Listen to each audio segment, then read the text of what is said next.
Good evening, everyone. It is Cinco de Mayo, May 5th, 2021. I hope everybody had at least some celebration of Cinco de Mayo, and there will be time after this meeting for those of you that are late night type of folks. We are ready to start our meeting today, and I think we will start with the pledge and then move on to the meeting.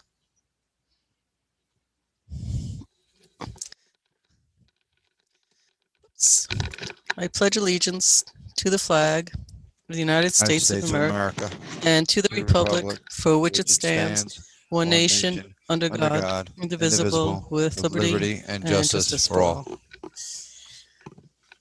Okay. Roll call. Trustee Fritchie? Present. Trustee Lopez? Present. Trustee White? Present.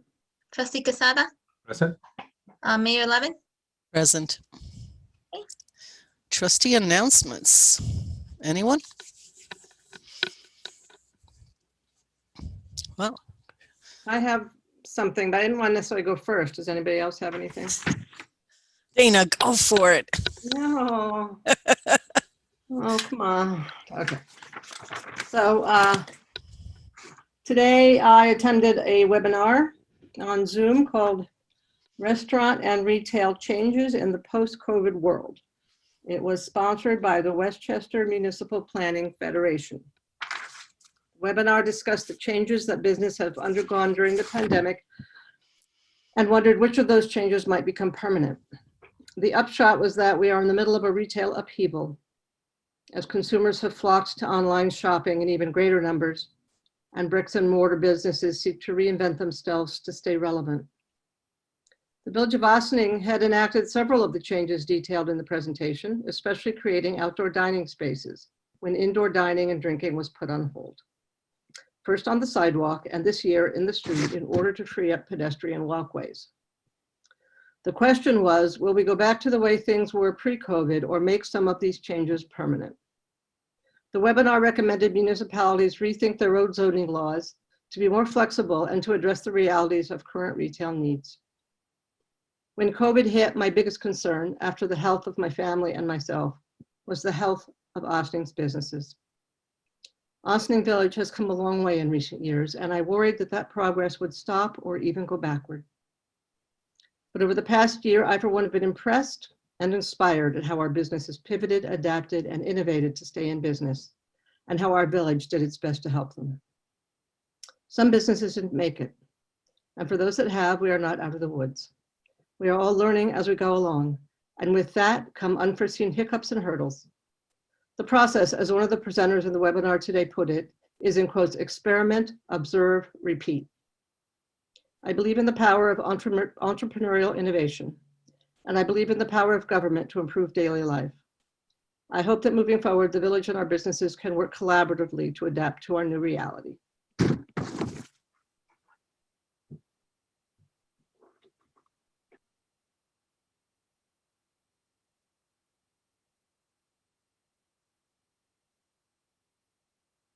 I'm on mute. I'm asking some great questions, but I'm on mute. So is there going to be a follow-up to the webinar? In what way? What do you mean? Is this like a part of a series? Because this is restaurants. Is there other kind of pieces that maybe the public would be interested in attending, or some of the trustees, or is this you happen to find they're going to have more. It's a series. There'll be other webinars. I don't know if it'll be on this topic. I mean, you could talk about this all day and night, right? So I think, though, it certainly was a timely webinar because I know that we are wrestling with some of these concerns ourselves, as is everyone. Right. So I thought it was really interesting, and they spoke a lot about placemaking and experiential retail, and the fact that even if people continue to work at home, as long as they can leave the house, they're going to want to get out of their apartment and go do stuff. So I just think that, you know, businesses that provide a getaway, an escape, something to eat, a bite, you know, a bar, a view, a grocery aisle, I don't know, anything, hardware. that, you know, these places become necessary for they almost become forms of entertainment. I know for me, going to Target, you know, is pretty much the highlight of my week. And Stop and Shop is a close second. So I think it's really interesting. And I think it's something I've been thinking about a lot is the importance of innovation, and it's almost how you can keep up with it. And I just think that, you know, we're all learning as we go along, right? We're all like improvising. We're all like tap dancing as fast as we can. And I just think I just thought it was a really interesting perspective to consider the things that we're doing in the village right now. So Great, thank you. Anyone else? Okay, I see no one responding to that one. So I don't have any major announcement. There's lots of stuff going on in the village. And most of it I either put in the mayor update or we'll talk about it as the night goes on. So let us move into administrative reports, please. Village manager. Good evening. Trustee White, thank you for that. Assistant Village Manager Maddie Zahach and myself were on that webinar too. We thought it was great. It is being recorded, so we'll send out the link. It should be up on their website in a couple of days. So we'll send that out for anybody who may like to view it. It was very informational and timely. So though you wouldn't know it from the weather today, we can be sure that summer's almost here because this weekend, Bigfoot Creamery will be opening up on May 7th. So make sure you stop by the kiosk at Henry Gordine Park and grab some well-earned ice cream to celebrate the coming warmer weather. They'll be open Friday nights from 5 p.m. to 9 p.m. and weekends 2 p.m. to 9 p.m. only throughout the month of May. So make sure that you visit accordingly, and then hopefully we'll get some more hours as the summer months wear on. Not to interrupt, but I'm thinking a very nice Mother's Day outing to be had. I agree. I think that's a great idea. And several weeks ago, we had a presentation from Lauren Brose of Sustainable Westchester, who spoke to us about the village's participation in the Energy Smart Communities program. And the village, along with our friends from the town of Ossining and village of Briarcliff, submitted 3 campaigns to NYSERDA. The first campaign, Grid Rewards, ends on April 30th, and 29 households in the village signed up to help prevent the usage of peaker plants during the summer days and reduce our community's carbon footprint. So bravo, Ossining. Once our submission is approved by NYSERDA, the village will receive $5,000 to be used in furthering our sustainability efforts. And so it does pay off. Going green yields green. Our partners at the Ossining Volunteer Ambulance Corps are among the first EMS agencies in New York State to be approved to administer the COVID-19 vaccine under the Community Paramedicine Program, and currently have doses of the Moderna vaccine available. And you can email COVID test at ossiningvac.com to schedule an appointment, or walk in this Thursday or next Thursday between 10 a.m. to 9 p.m. They are located at 8 Clinton Avenue right here in the village, and we'll be happy to assist you in getting your vaccine. So that is my report for tonight. Thank you, everybody. Okay, thank you, Village Manager. And next we have Corporation Counsel Stuart Kahan. Thank you, Mayor. Let me just follow up on what both the Village Manager and Trustee White were talking about. The Land Use Training Institute currently has all of these, today's webinar and other webinars already online. Those webinars include the 2021 Land Use Law Update, traffic studies and site planning, pandemic considerations, housing in the aftermath of COVID, and restaurant retail changes in the post-COVID world. So if you go to Westchester Municipal Planning Federation, you would be able to basically watch any of those webinars at your leisure. I know later on tonight the board will be having some discussion, and we've had discussions with regard to the outdoor dining.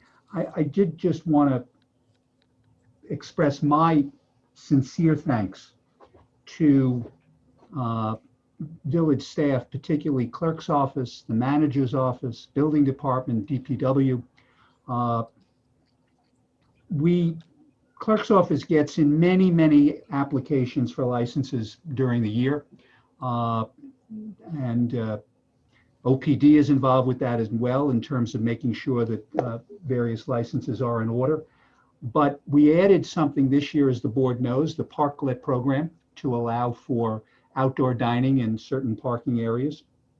And it was a program which came about through the enactment of Local Law 3, but also with regard to rules and regulations, which were put together in large part by our assistant village manager. But the program would not have operated but for the really great cooperation among the different departments. The clerk's office gets the applications get sent to Corporation Counsel, who checks them for insurance purposes. A license agreement is sent out. Diagrams are sent to the building department. The DPW is involved. And actually, I will say, with regard to the businesses that now have the Parklet approval, it worked very well. We were able to get these done. We got a quick turnaround time. Shout out to the building department, Joe Augustinelli, for getting out there. Shout out to Paul for the work that he did. It has worked well on something that was really developed very quickly. And we were able to get this done. Folks who are, watch these meetings, and the mayor, you've sometimes said that there's a lot of stuff that goes on behind the scenes that you just don't know about. How we get our insurance taken care of, how we deal with claims, but how we dealt with this Parklet on a very quick basis is very important for the public to know. And I should point out that the businesses that now have the Parklets, they also did a quick turnaround. They were asked to get the license agreements back to us, get the insurance documents back. And when there were some mistakes with the insurance documents, they got them corrected, I would say, within like an hour. And we got revised certificates. We were able to get it done. And so that's that mutual work between businesses and staff and over multi-levels of staff is really very important. But this is really to thank staff for what has been a very truncated timeline to get a lot of this done. Again, starting with the clerk's office and then funneling it through everyone else. And I just, I want the board to know, but my own personal thanks to everyone who was involved with this, because without them, this would not have functioned. Simple as that. Thank you. Thank you, Corporation Counsel. I feel like I have to say ditto and thank you for all the shout outs, but I think you're good on your own. Everybody heard you, and I think well deserved. Police Chief Kevin Sylvester. Good evening. Not a lot new from the police department, but a lot of wrap up on things we've been working on. 10 days from today, candidates will have the opportunity to take the exam for police officer. So last week, 75 students with scholarships from the Westchester County Chiefs of Police through the Westchester Hispanic Law Enforcement Association, the Guardians Association, which is a fraternal organization for Black or African American police officers, and New York Women in Law Enforcement provided scholarships for a prep course. 7 of those 75 students were from Ossining, scholarships that we provided to our police department. So happy that we could partner with all of them to make that happen. After that, we'll have quite a while till grades come back, and then we'll be able to see the results of all of our recruiting efforts. But that was the second phase of our movie that we had created, our commercial we created first. So glad to be wrapping that up and getting closer to the finish line on that one. Last week, you may have seen in the news an incident involving an MTA vehicle that had crashed in Ossining.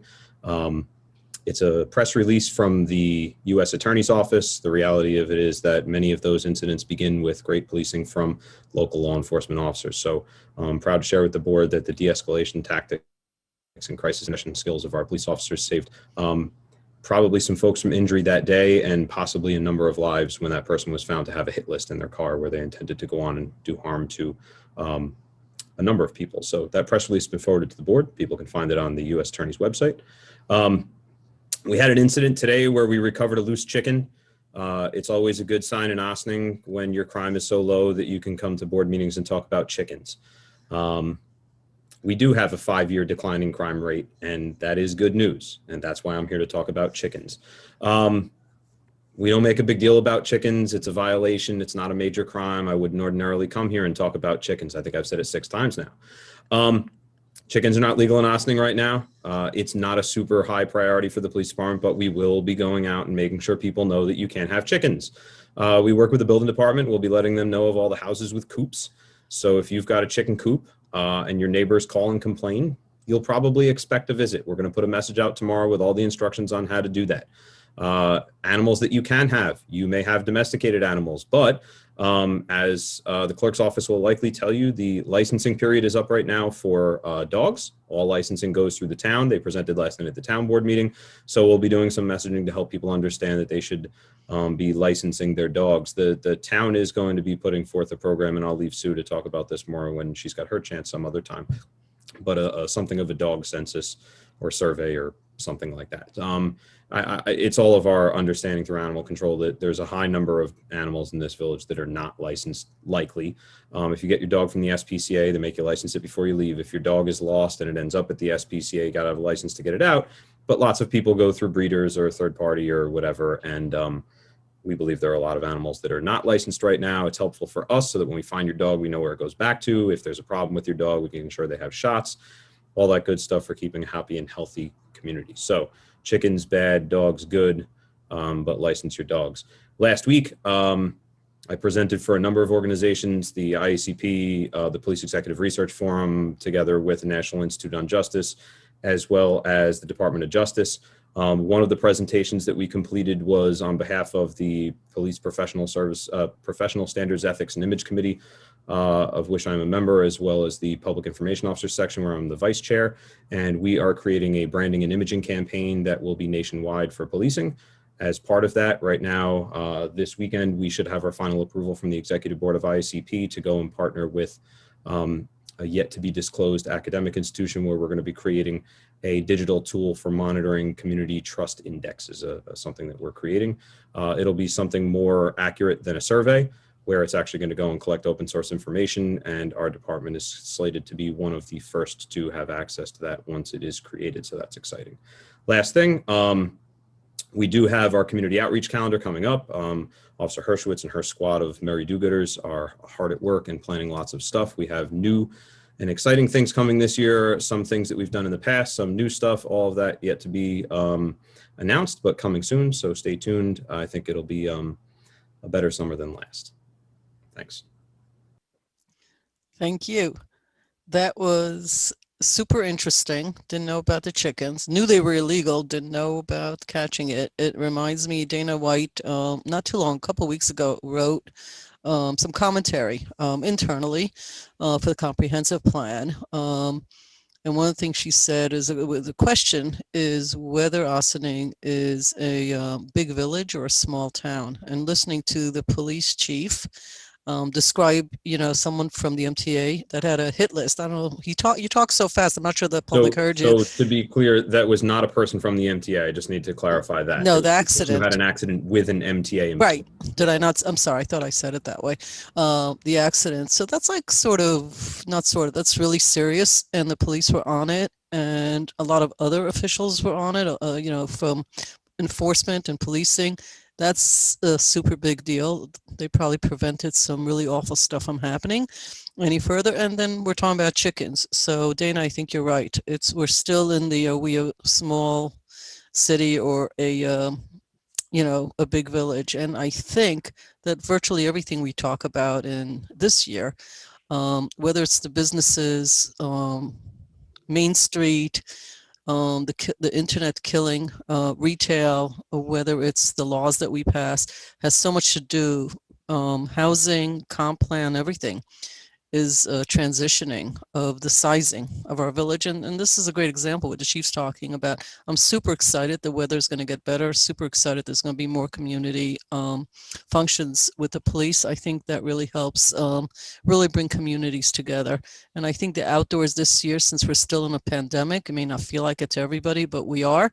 We're going to see that the outdoors and any activities that are happening, including shopping at Target apparently, is going to be like really important to people. So I appreciate it, Chief.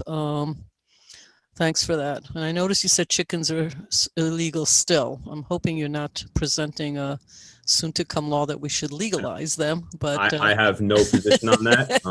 There's been conversation in the past, and the question that most people ask today is, aren't chickens illegal? So as of today, yes.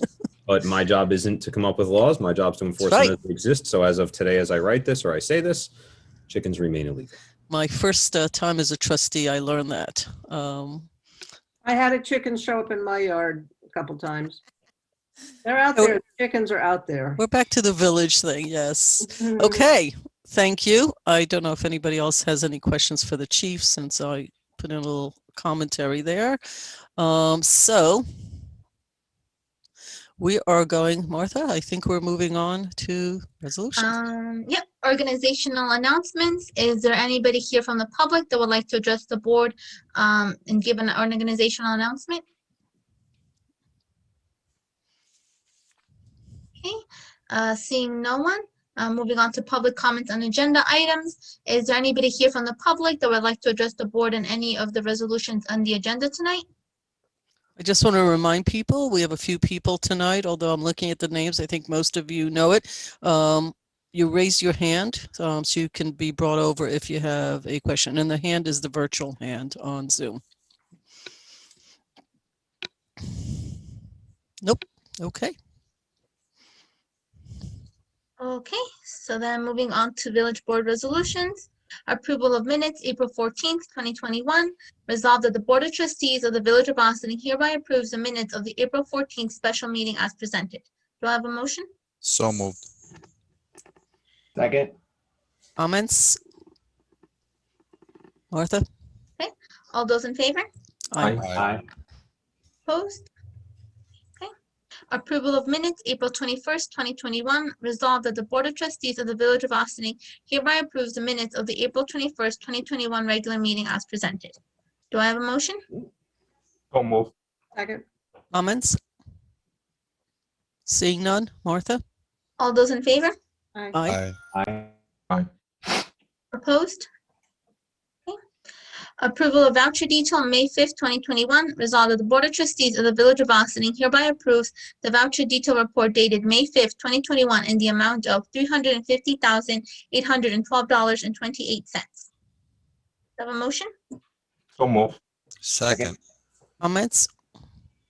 Manny, your thing is, were you going to speak? Okay. No. In the gallery, it looked like you were, sorry. No, it is, I'm not going to get tired of saying thanks, Dale, and to everybody that reviews the vouchers before I get to review them. It's not, it gets better every 2 weeks. So no questions. All good news. By the end of this year, I expect these legislative sessions to last exactly 22 minutes. That's our goal. So thank you very much, and thank you to staff, because we really have made improvements in that as well. And I heard the chief say that Sue will at some point speak. I think it was the chief, or it was Stuart. Don't know that she intends to. She presented the town board meeting. We were together last night. I'm sure that she's got information that she'll be publishing about it. I wasn't signing her up for a presentation. No, you weren't, but it reminded me, Karen, that we might want to invite Sue, both for financials and her department. We don't want to wait till the end of the year to hear from her. So it just reminded me to ask you to do that. Thank you.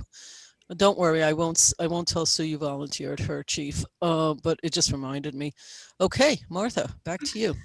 Okay, adoption of proposed local law 2/2021, a local law amending chapter 32, officers and employees waiver residency requirements for directive code enforcement, building inspector and assistant building inspector, the Village of Boston Code.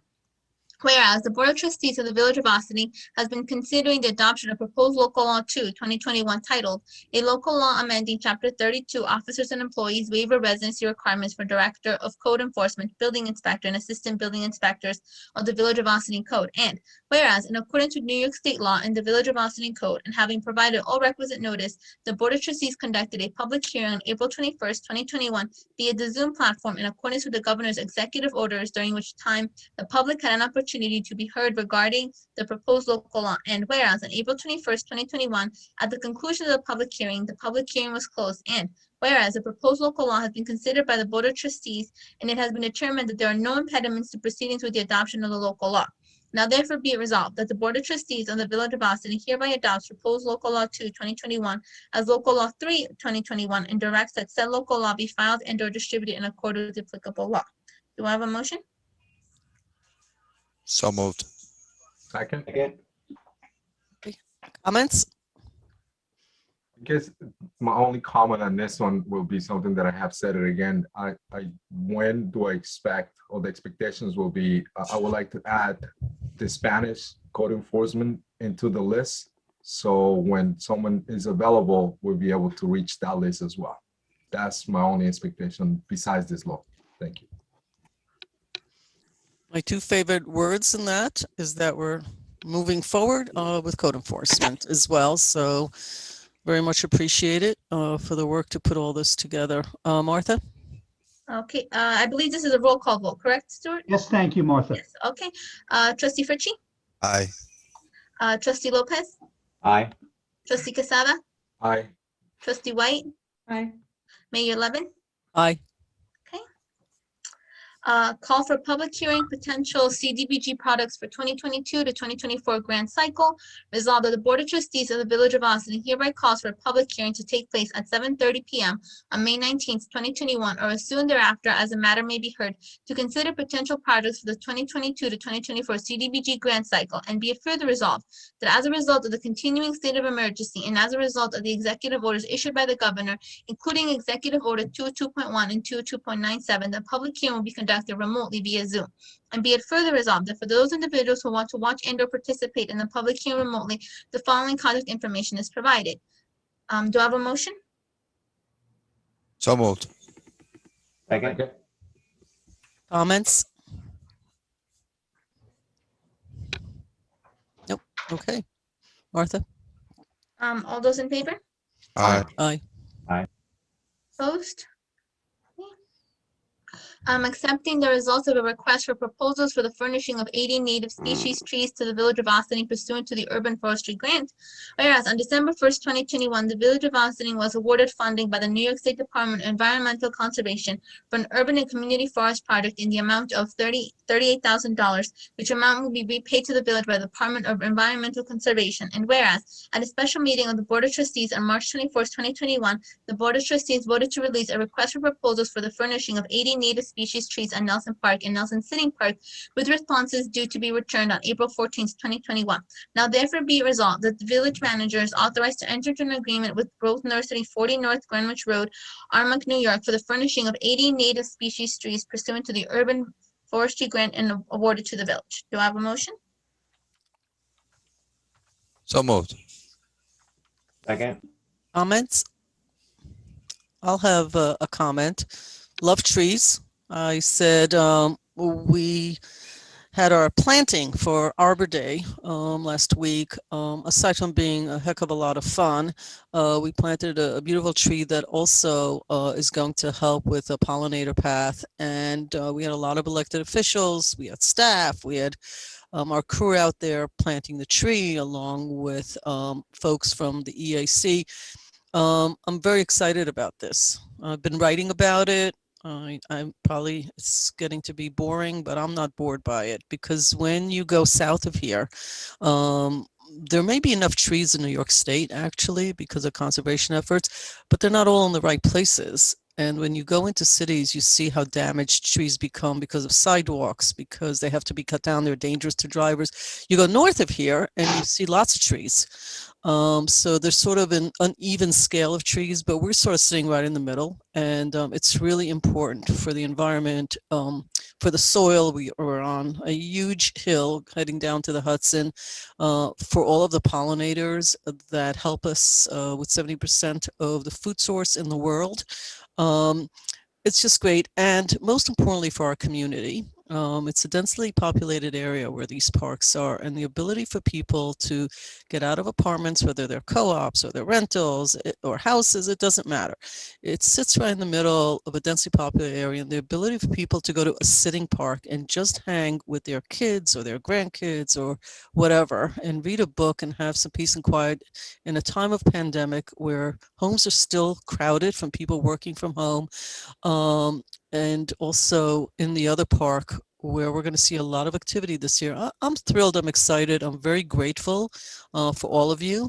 Maddie, I mean, I hate doing this. I shouldn't point to people, everybody who's involved, because everybody is involved in different pieces of it.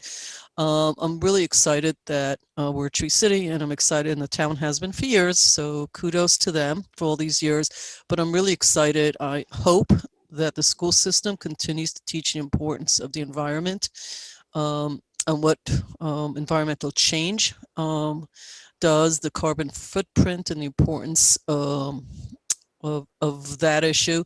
So thank you. Yes, I took a few extra minutes, but frankly, I'm just thrilled to see some trees going up all over Ossining. So thanks to everybody on the call and everybody else that helped us, and for the people that approved the grants, if they're watching, which they're not, but send them a thank you for me, because it really is also in other parts of our government that people do work to help us get what we need. So thanks all. Martha?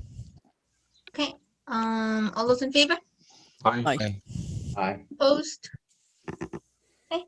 Appointment to the Civilian Police Complaint Review Board. Resolved that the Board of Trustees appoints the following individual to the Civilian Police Complaint Review Board as an alternate. Term on May 1st, 2021 through June 23rd, 2022, Tracy McAllister. Do I have a motion? So move. Second. Any comments? Omar, possibly you want to talk a little bit about this? Absolutely. So first I want to thank the CPCRB Chair, Jennifer Cabrera, and yourself, Madam Mayor, for getting together to interview candidates. We had a number of candidates that applied for this alternate position, and we were really thoughtful in our conversations with those folks, and Tracy really stood out among all the people that we spoke with. She's somebody that cares a lot about Ossining, showed a lot of ability to be impartial, which is really important in this role, and is somebody that is really committed to serving in this role. And so having someone like Tracy join us is going to be really exciting for the CPCRB, and we're really thrilled to have her.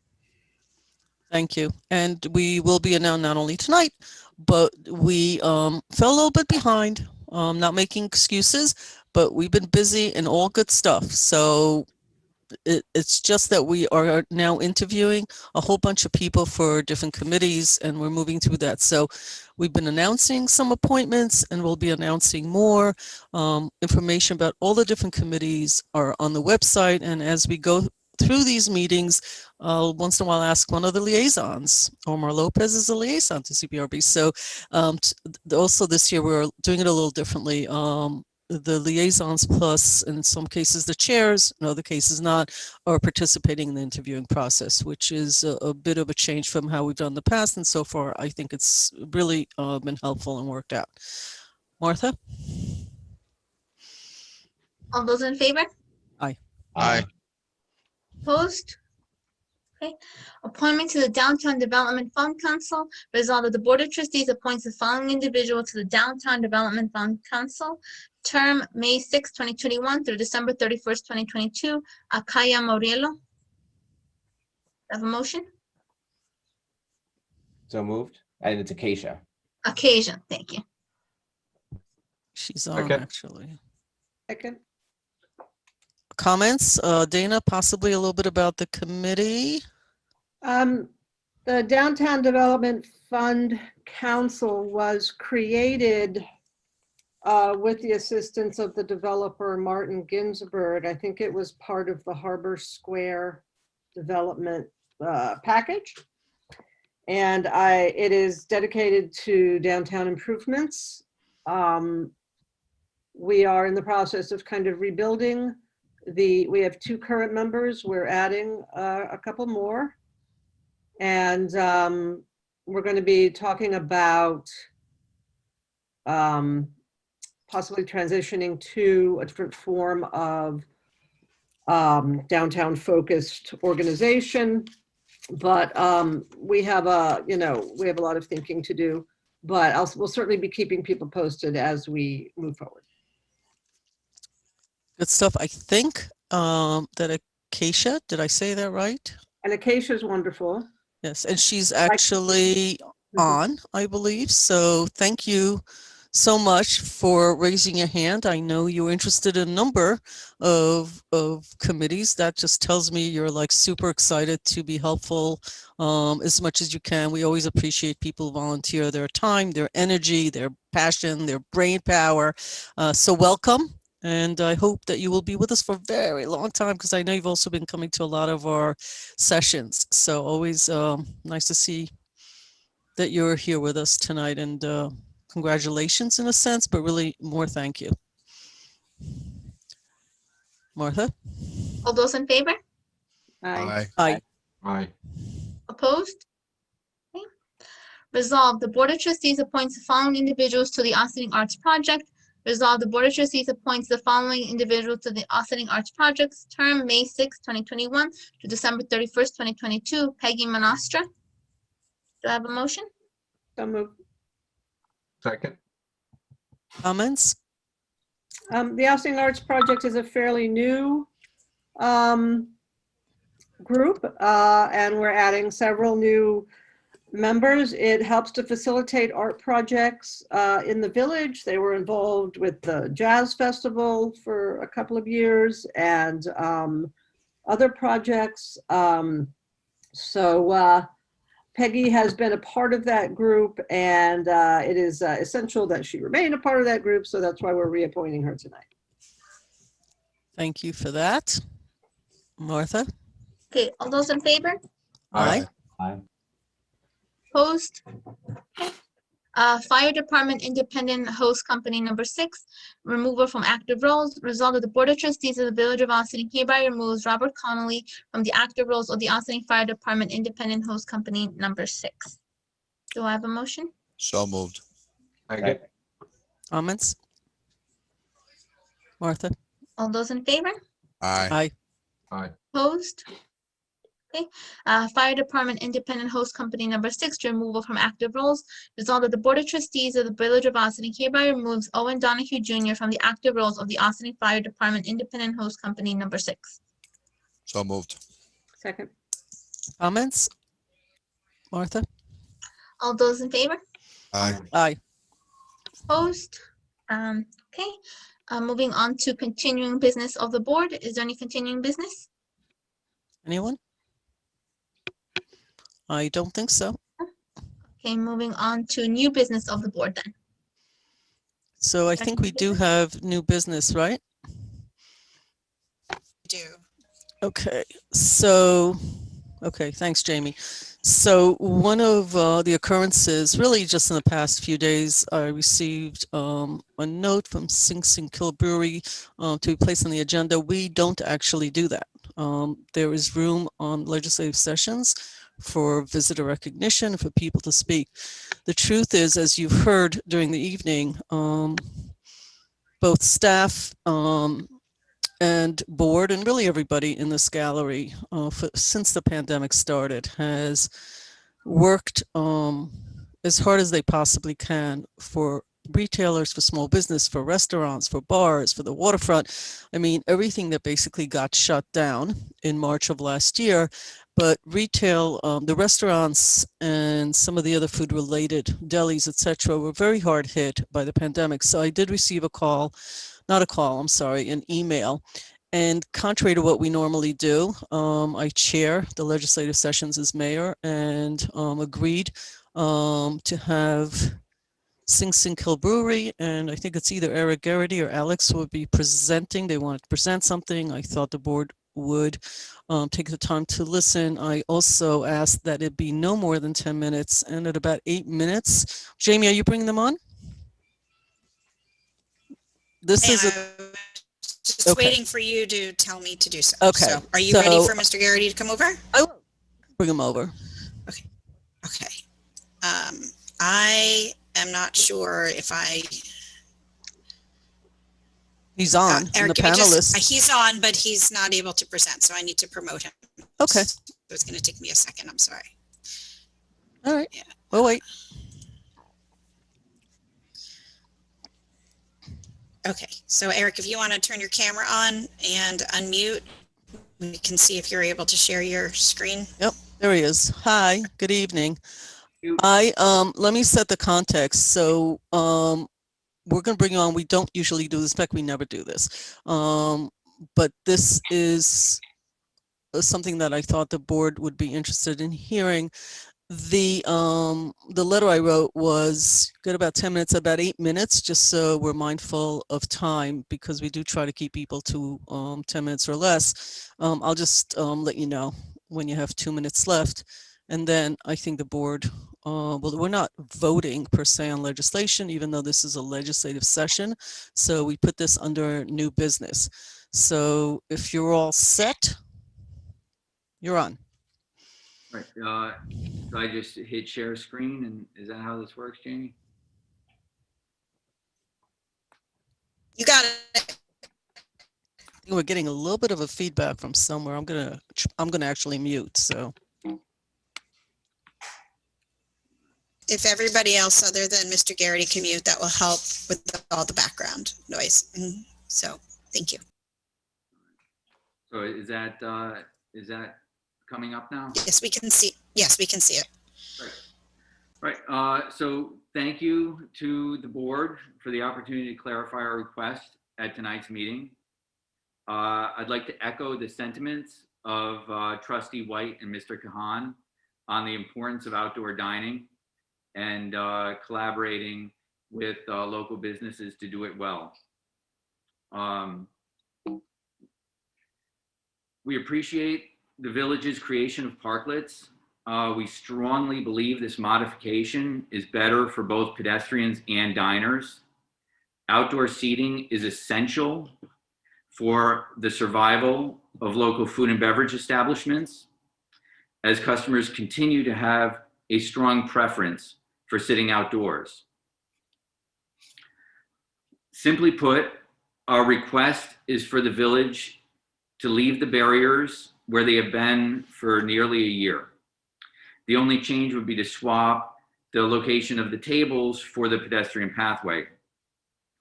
When we initially applied for outdoor seating in 2020, we anticipated having the ability to use our entire frontage. This is the sidewalk cafe design that we submitted first. It would have allowed for 7 tables and comprised 5 parking spots. After all, we pay rent on 2 commercial spaces and occupy 2 separate addresses. This increased overhead requires more revenue, but the village did not approve this design. It was at this time that the village established the 2-space rule. This is the configuration in place now, as it has been for the last year. Now, the village creates parklets, and we anticipated moving our tables into the street and restoring the pedestrian passage onto the sidewalk. A simple swap would have looked like this. It leaves the barriers where they are, and it maintains the village's past practice of using 2 parking spaces and staying within our frontage. We were dismayed to learn that the village manager intended to downsize the linear footage of our area within the barriers, taking away the adjacent unused curb lane.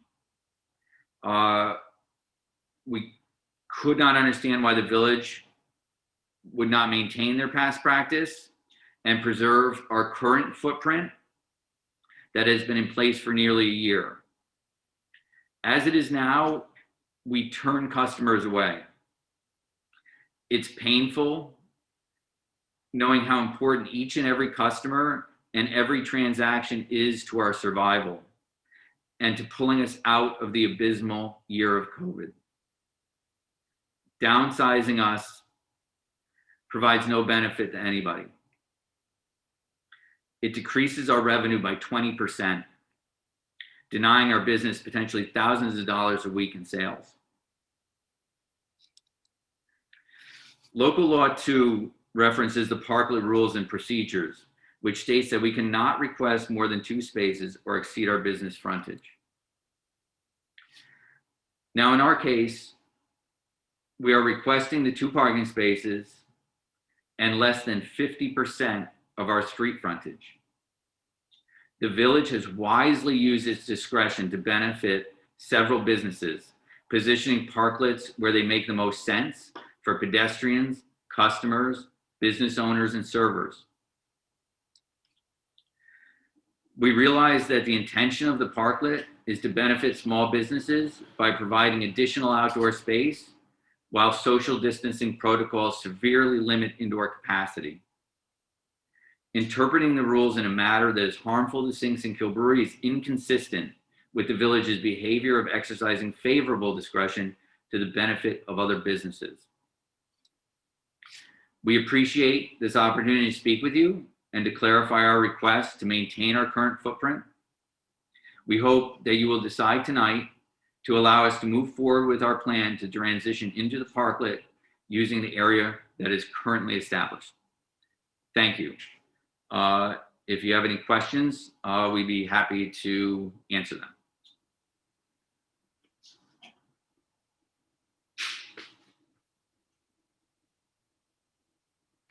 Mayor, you're muted.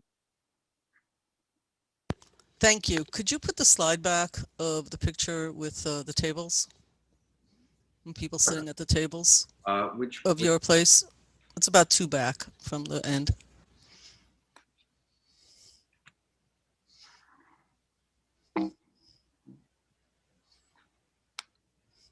Yep. Just saw it. Okay. 1. How many tables do you have there? That's 5. That's 5 tables, right? And they seat how many people? We are allowed to have 10 people per table. Okay. So, and what's the capacity inside your brewery?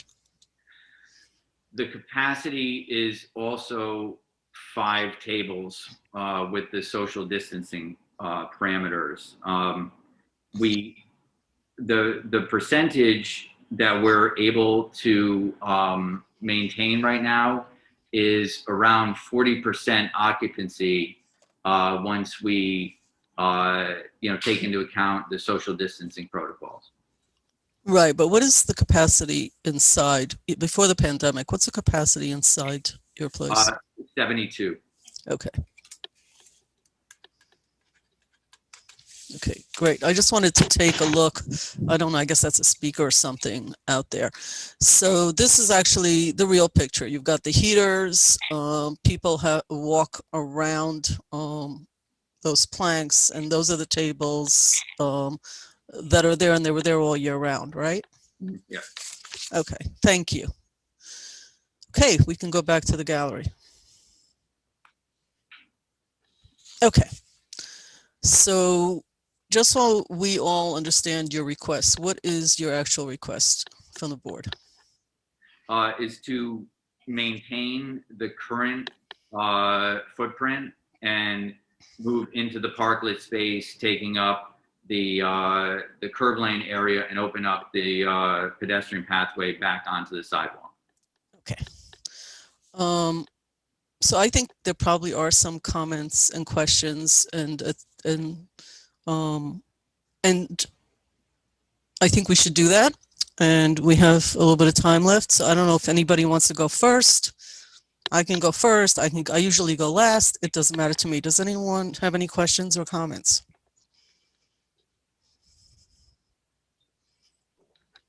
Thank you, Mayor. Thanks, Eric, for being here. Quick question. In regards to the tables, what is the distance between the tables that you have right now? You sit-in tables on the outside. 6 feet is the required distance between seating. I'm sorry, you said 6'6"? 6 feet. 6 feet. Okay. So that is right now the minimum criteria that you have in there. What is you said 10 people per table? Yeah, you're allowed. I mean, our tables accommodate 6 people comfortably. Okay. We're allowed to have 10 people per table. So if a party of 8 shows up, we'll throw some chairs like at the end. But yeah, Okay. and 10 people is the maximum you're allowed per table. Okay, but right now, comfortably, you can meet 6 people per table right now. So what? So the request that you have is not really taking over an additional parking space. Is more like a couple feet from an area that we do not currently have used as a parking area. Right now, that is a yellow zone, correct? Correct. It's about 15 feet would get us to the edge of our storefront. Okay. So this question, I want to probably the chief maybe can help, maybe Paul can help me understand this, because I know from academy portion, sure, I see some buses right now when they make that turn. Probably the chief, you're more familiar in that area than I am. When a bus or when a truck makes a turn, does that affect that yellow no parking area at all, or how close do they come, if anything, at that pitch point of Spring Street? Or maybe Paul can answer. I'm not sure. I'm asking the chief because you're across the street. Probably more of an engineering question, more appropriate for Paul. All right. So Paul, thanks, chief. So,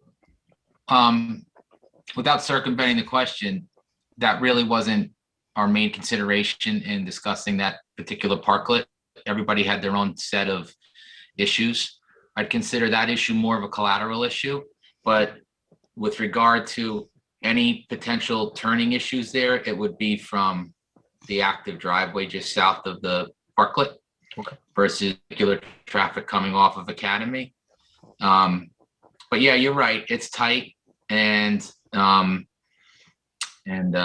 it would be inevitably tighter and more congested once the court starts again. So that was some collateral issues. But when we get back on the parklet specific conversation, I can jump back in and talk about some of the rationale there, as you see fit, Mayor. I think you should just do that now.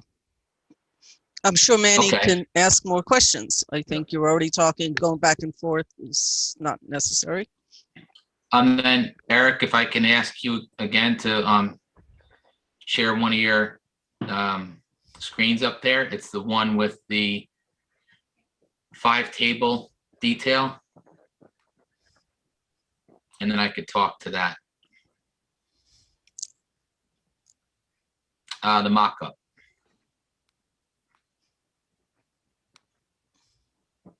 That one. Perfect. Thank you. So when Joe and I went around and met with the individual restaurant owners to talk about the program and what we wanted to create for them instead of the standard cafe permit, we worked around the guidelines of the legislation. It was 2 spaces with the option for 1 space. And in this particular instance, it was 2 parallel spaces. As you can see, we had to make some accommodations from some of his earlier presentation slides. Good Choice Kitchen has the perpendicular pull-off diagonal parking, and Malike's Dokas and First Village have chosen to do a single space, but they're all contiguous, so we worked around that a little bit. So these particular 2 spaces when Joe and I first met with Eric, and Eric, please jump in if I misrepresent anything. I'm going from some notes and then some memory. So if you see on his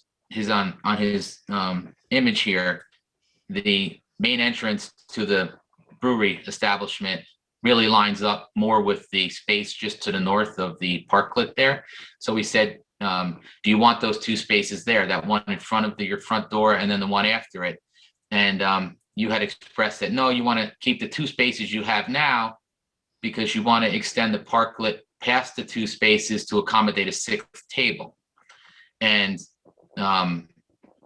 with the legislation stating two spaces, and then some of the other collateral issues that I referenced on Manny's question earlier with the active driveway just south of that, it is not only following the legislation, but also a safer and better detail to maintain the two space maximum. But because we also want to be in concert with your business and assist as much as we can, this afternoon I did some rough takeoffs. Admittedly, I used just a measuring wheel, but I think it's pretty representative, and I reviewed it with our building inspector who reviews your plan when you eventually submit the same.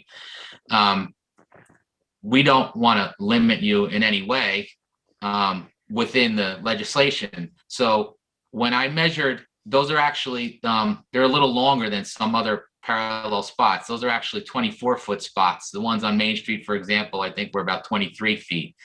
And you know, that's kind of like a moving target depending on how the layout is in a particular road. But in this particular area, those two spots that you have out in front of you are 24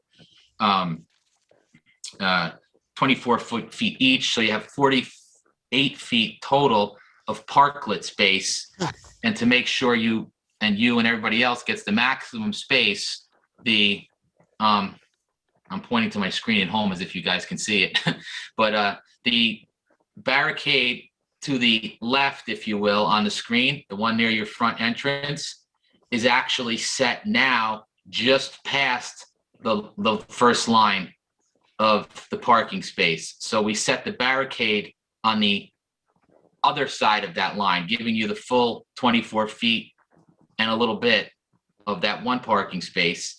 And the second barricade, when it is eventually reset to return back to the curb at 90 degrees, is a little past the second space to the right. And then we're going to return it just after. But it's actually, because we can't really have a perfect world where the barricades line up with all our spaces. So this layout just actually gives it just a little bit more past that second parking space before we return it back to the curb. I don't want to say exactly how much, but it's about a foot or two maximum. So it still sticks to the two space legislation. It returns back to the curb, and that provides you, roughly 49 feet plus or minus. The existing layout that, as you referenced earlier, has been approved and has been in operation for the last year, of those, just the tables, not the extra space after the tables, not a little extra space before the tables, just the tables as they lay out right now, as I roughly estimated, lays out over about 42 or 43 feet. But we both felt you could basically transpose the layout you have right now into the parklet after you build your platform, which you referenced when we met with you, that mirrors the platform that they built on Main Street. You could have your 5 tables because the layout that you have now is approved, and you could superimpose that layout into the parklet area, and you have the benefit in that parklet area of not having to navigate your customers around the parking meters and the light post and such. And then that would make it cleaner for us to have the minimum 4-foot swath from your face of your building to the demising fence that you're going to put up to protect the pedestrians from your diners. And that's what we see as the best fit. And I think it addresses all your issues, and that's it. So Paul, I just like to clarify, the spaces are 23 feet here on Spring Street. They're not 24. But the reason that the barriers had extended into that other spot was due to the fact that there is an ADA ramp coming down off of it, which I assumed would just, once we were able to transition into the parklet space and open up the sidewalk, we would no longer need that ramp. So that barrier would open up, move in and adjust to open up that full parking spot that we would not interfere with. As far as the spacing goes, we have in our current configuration a lot of extra space due to the fact that we have barricaded off our entire street frontage from the corner to that second parking spot. That's why we're able to spread the tables the way we are. If we're limited to just the 2 spots, then we squeeze down into a space and we have to get our patrons in and out of the tables. So there is no way possible to get more than 4 tables into the 2 spaces because of the 6-foot distance. And that's 6 foot, from seating to seating. So there's, a typical table is 30 inches wide, and then you take into account a minimum of 18 inches per person. You're talking 5 feet of space per table and then 6 feet of distance. So there just isn't physically a way to maintain our current, amount of tables while downsizing into 2 spaces. And we have had this space in existence for a year, and the buses don't seem to be an issue at all, because beyond our space, there's another 15 feet before the driveway, and then some space before, because we have the whole entrance to the building itself, and then a driveway, and then the Academy Place. So it's proven to be enough room for the buses to make the turn and for the driveway to remain free and clear without incident. Like I did with Trustee Casada, I'm going to pull it back away from the traffic engineering conversation and put it back into the legislation conversation. The legislation is 2 spaces. I will happily meet you out there again to remeasure, to talk about the width of the spaces. Yeah. And because what you have out there now has been approved, and Joe and I believe that same layout will be approved as your second plan, transposed into the spaces as I discussed earlier when I referenced where the barricades would ultimately be set with the 2 spaces that you are proposing to lease. The legislation does not allow us to request more than 2 parking spaces, and it requires us to stay within our street frontage.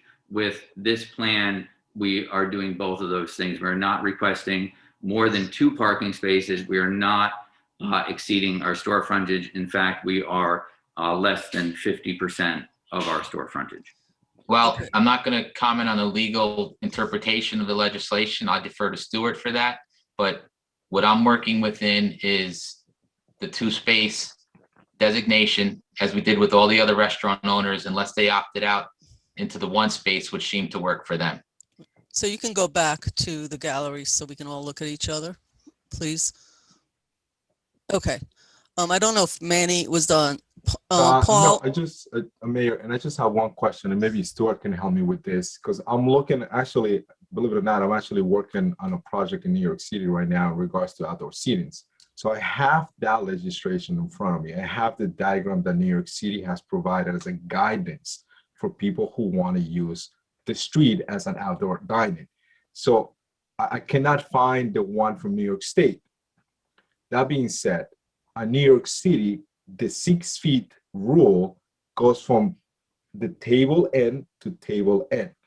It does not talk about anything about the seating in between.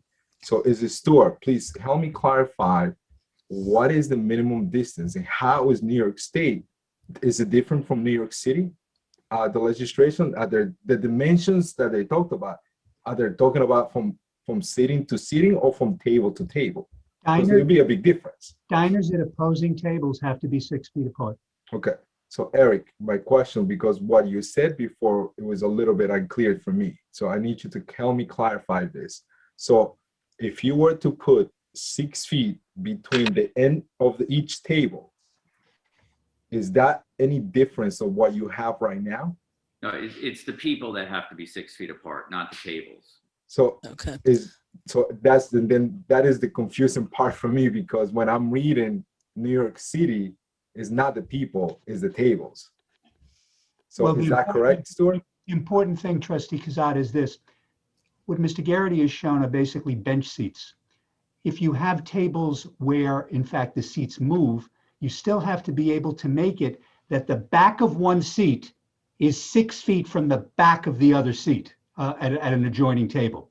Where you're dealing with bench tables, effectively your tables aren't moving.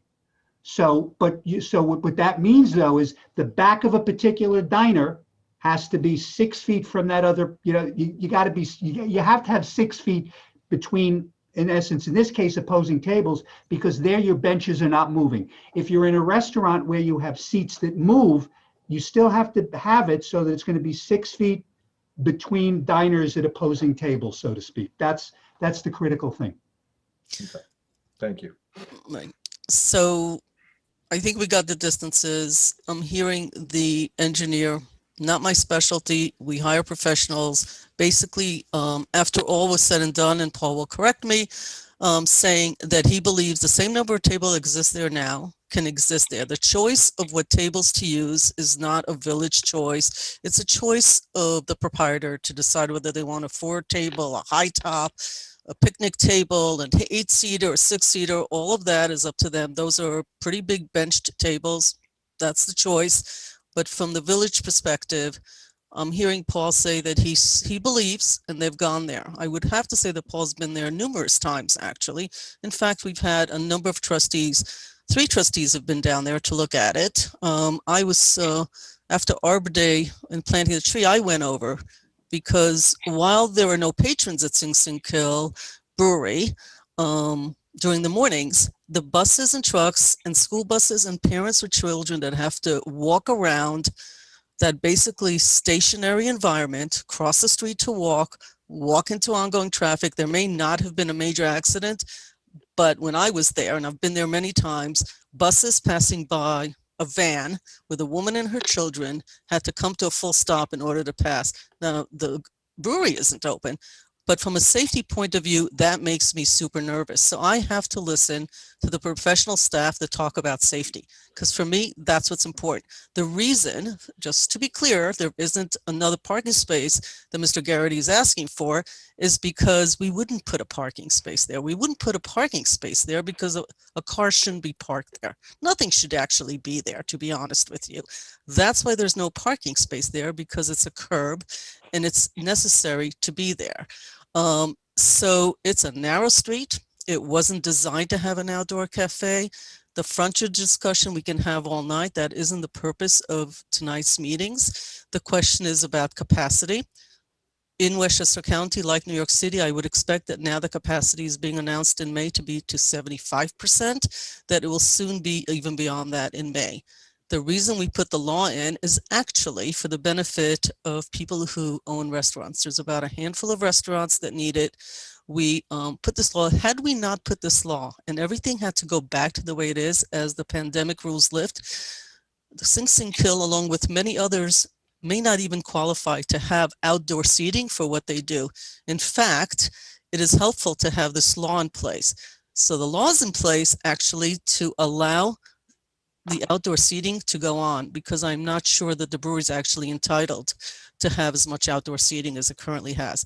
The big question for me is whether it can maintain the same amount of seating that it currently has.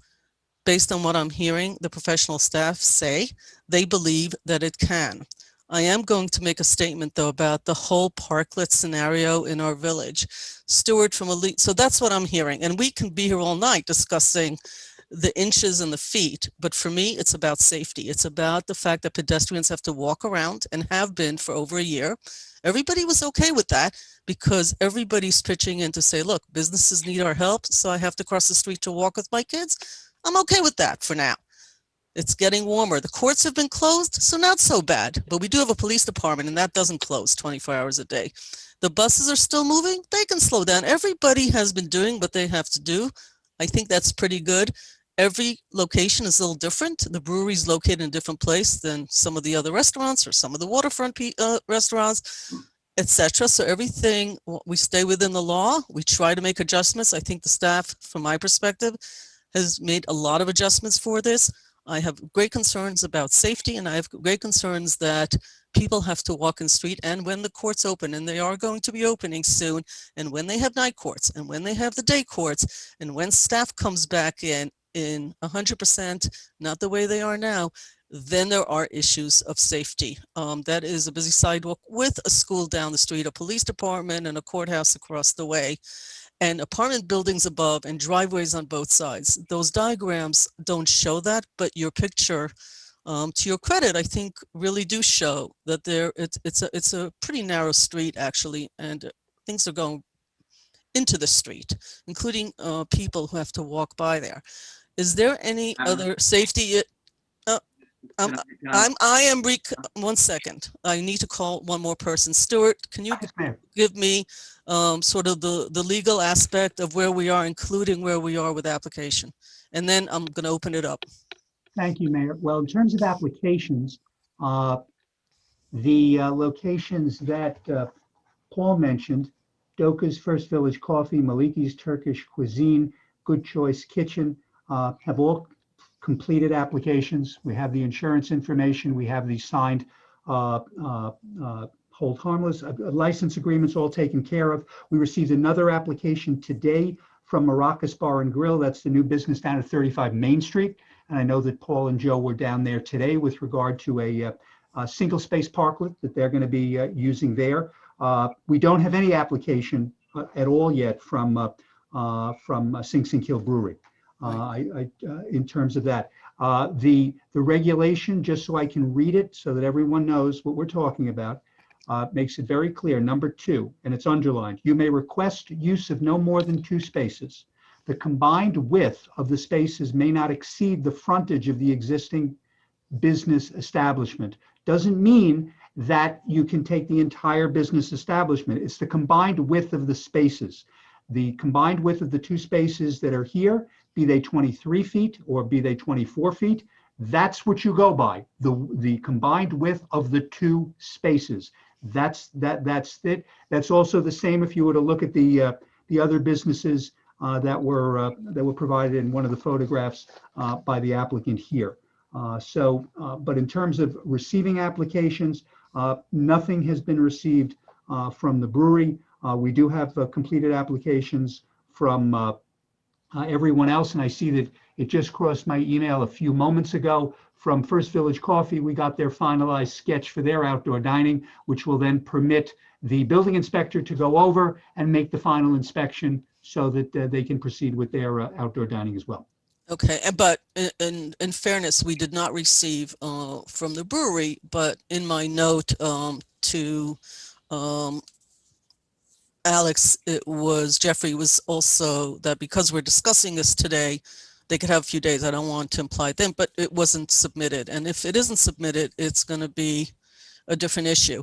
So for me, a lot of the discussion about safety, and the other piece is that my understanding is that all the restaurants that are involved, all those named, including the brewery, that Mr. Garrity was very involved, not only in the legislation, because we went out to the community, village manager went out, but also in the pricing, which is probably for those communities, amongst the communities that are even doing these kind of things, and they're not all doing it. Not everybody can and not everybody wants to, but some places it just can't be done. I mean, in all fairness, those municipalities, we're charging an average of probably $1 a day, if that much, I think is what it comes down to, maybe $1.05. Probably one of the least expensive because again, and we spend 40 to 60,000 of money to be supportive of this etc. And I don't think anybody's arguing it. The question at hand is whether this is a downsizing or not. And that to me is really whether we're downsizing somebody and whether they should have it and why this wasn't discussed when the law was done, because there is a law now about it that was recently passed. And so these are some of the questions I'm wrestling with. I would like everybody to have lots of tables outside for every business that they have to help them with their business. I would also like to drive faster than 55 miles an hour in most places that have signs that say 55 miles an hour, but they're not tailored to my desire. They're tailored to a community's desire because we don't live in silos. It has to be within a context of a community and what people have to live with. The pedestrians, the traffic, the consumers, the proprietor, and it goes on and on. I'm going to open it up. Those are just some of my thoughts. Can I just About my decisioning. I just like to clarify that if we're limited to the 2 spaces, there is no mathematical possibility to be beyond 4 tables. Also, the current footprint has been the case for over a year without incident. And when we weren't taking up that curb lane, there was always a car parked there, even though it wasn't a parking space. So it's always been utilized, whether it be us or cars parking there, but it's never been a safety concern, and there's never been an incident. That's okay. There shouldn't be a car parked there. It should have been ticketed. It should have been towed. It's not a parking space. That's the reality of it. Again, that's just the reality of it. And there hasn't been as much traffic. Schools were closed for a long time. We were in the middle of a pandemic. We're still in a pandemic. And that's another reality. And that is why the village allowed so much to go on, because you know what, frankly, anything that could be done to help people was being done. More benches were put all over the downtown for the delis that never had benches outside of them. They're put so people get coffee and sit outside, enjoy the weather. They really did everything they can for almost every restaurant that had asked for it.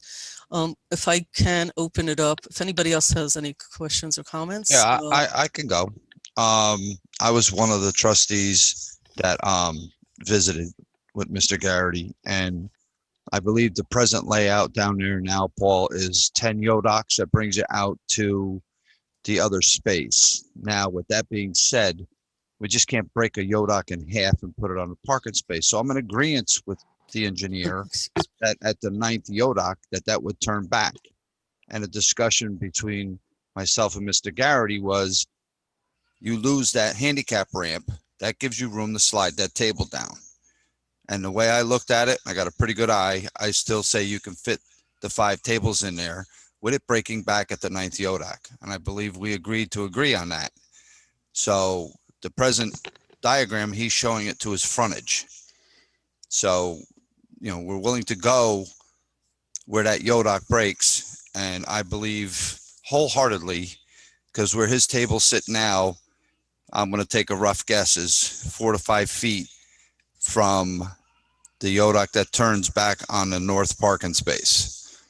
So that he's going to gain that and slide those tables down. And I believe they'll all fit in there. So I happen to agree with Paul on the layout. You know, you're going to get a couple extra feet wherever that Yodock breaks back. And I believe you could fit those 5 tables in there. And I believe that was the discussion we had with Mr. Garrity. That is Actually, just to say, with the measurements that you had provided about those benches and the spacing that needs for the distancing, when Paul went out there today to measure the length of those spaces, I mean, it's very close. I think you can still fit 5 in there. I mean, you're saying you're only going to get 4, but you know, actually, if you do the math on it, you can get 5 in there. I'm not saying that you have a whole bunch of additional extra space, but it appears that you could fit it, just as you have as the layout the way it is right now. Just to clarify, Joe, the 2 parking spaces measure 23 feet each. That's 46 feet of space. So the 5 tables at 5 feet apiece that's 25 feet. And then the distancing just between the tables, the requirement is 6 feet. So you're now at 20. 49. You're At 49 feet. And you have, what he measured out today was pretty close to about 50 feet when it's all said and done. So it would still fit five. That's not within 2 spaces. That's exceeding 2 spaces though. Right, but breaking at that Yodak, like I said, like we discussed, Correct. The 9 gives you that couple extra feet to be able to fit that 5th table in. Okay, Paul, this is your sort of expertise. And I know we have trustees who work in construction, so they have fancy words like Yodak, which I don't even know how to spell, but I will be looking it up. And I appreciate that because for me, I sat in a car with a cup of coffee for 20 minutes in the morning when it's pretty busy there with school kids and pedestrians and people going to work. So I have a different view of safety, but I'm not a safety expert, right? So Paul, you think you could fit 5 tables, stay within our legislation, and make it happen? And I know you're not asking Mr. Garrity. I mean, he could get narrower tables. You can get different kinds of tables as other proprietors have done so that they actually are more designed, can fit more tables, I would assume. I don't think you have a rule about that. Those are huge, massive tables. You could see in the picture, some of them can only have 2 or 3 people are taking it up. They're not being full. 2 tables for 4 would have had 2 parties sitting there, but I'm not a restaurateur designing restaurants this evening. All I need to know from a safety and a legislation cross-section, X crosses Y, within our legislation, I hear what Bob is saying. I know Manny went down there. I'm not trying to cut off Omar if you have something. I just want to understand from a safety point of view within our legislation. Can he keep the same footprint of 5 tables that he already owns? I mean, I would suggest possibly getting narrower tables and different ones, but without my suggestion. From what we have right now, can he fit the tables in your opinion? Based on what you measured today, I think you went again today. You've been there a few times because Bob pretty much feels like that's a yes. Yes. Okay. Anybody else have it? That answers for me. So is anybody else, Mr. Lopez, or anybody else? Clarify what Bob is saying is keeping the 9th Yodak. Is that correct, Bob? Not. Yes, no, like we discussed, we would break it at the 9th Yodak, turn it back to the curb. Your whole table setup slides down, and you're going to fit 5 tables in there. Well, because this is a public meeting, and I'm sure I'm not doubting you guys, but I don't know for certain that it was the 9th It was. segmental barricade. So if I'm saying that, taking that for what it's worth. So I think for the meeting purposes, I think at the break point immediately after the space, in the proximity of the southern parking line, I think is the better way of putting it. So we don't count 9 and realize that we just either cut him short 1 or added 1 that shouldn't be there. Well, okay. I mean, that's a major difference because what we talked about when Manny came down and when Bob came down was 9 Yodaks, which exceeds the 2 spaces. So that's different. Like, right. Okay, gentlemen, hold on. I'm going to chair this meeting and I'm not going to have a zoning meeting here. Okay. Mr. Fraioli, Mr. Agostinelli, you are the professional staff of the Village of Ossining. You have gone to that place lots of times, like you have to almost all the restaurants, okay? And by the place, I don't just mean the brewery. The brewery pays rent for the brewery. The sidewalk, the streets, and all that other stuff belongs to the community. That's who you represent. I need to know whether you feel comfortably and safely that 5 tables can fit into that space, that you are comfortable with that, because we can have this conversation all night long. That is not the purpose here. I need to hear from you from a safety point of view, whether you guys who've been down there, I know a lot of other people have been, not the point. From your point of view, within our legislation and the number of tables, do you feel that you can realign that? And frankly, if one of those tables has to be turned over to a different size table so it fits in and yet fits the same number of people, from my perspective, on behalf of the safety of the village, that too is a solution, is to get smaller tables that fit the same number of people. It's not a restaurant that serves full meals. It's a restaurant. It's not a restaurant, it's a brewery. Paul and Joe. 5 tables, same number of tables, approximate number of people in the space allotted by our legislation. Is that possible? Yes. Yes. Okay.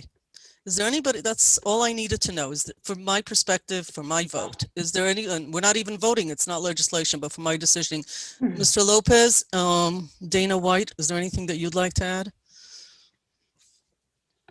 I can go. So this is an issue that I am listening very, very closely to, because I'm conflicted. On the one hand, on its face, so I'll start with what our values are. Our values are wanting to, exactly what the mayor said, wanting to support our businesses as much as possible. Point blank, period. We know that Sing Sing Kill Brewery in particular is a business that attracts a lot of folks from outside of Ossining. That's wonderful. When we had our baby shower, we had it at Sing Sing Kill Brewery. It was great, great space. Like, I want to support the business as much as anybody else. I totally hear the concerns with respect to safety and everything else. And so when I hear Paul and Joe talk about some alternative solutions, as someone that has not gone down there to physically see what the difference is if you move it to the 2 spaces over versus the mock-up that Eric presented tonight, what my perspective is, how can we come to a solution that will result in as many tables as possible, because these 5 tables that have been there for the year, in a way that's going to be safe for both the diners and the folks that are going to be driving, walking down the road, everyone else. That's what I would like. And so whether it's, let's take the suggestion that Paul made, see if it works. And so from our perspective here, what it means is let's, if we want to extend the deadline that Sing Sing Kill Brewery has to submit its paperwork so that we have enough time in order to make those evaluations. It's a math problem. You can go there and you can figure it out in person. We don't need to guess. You can see, and Paul used his tools to figure out today roughly. We can say exactly.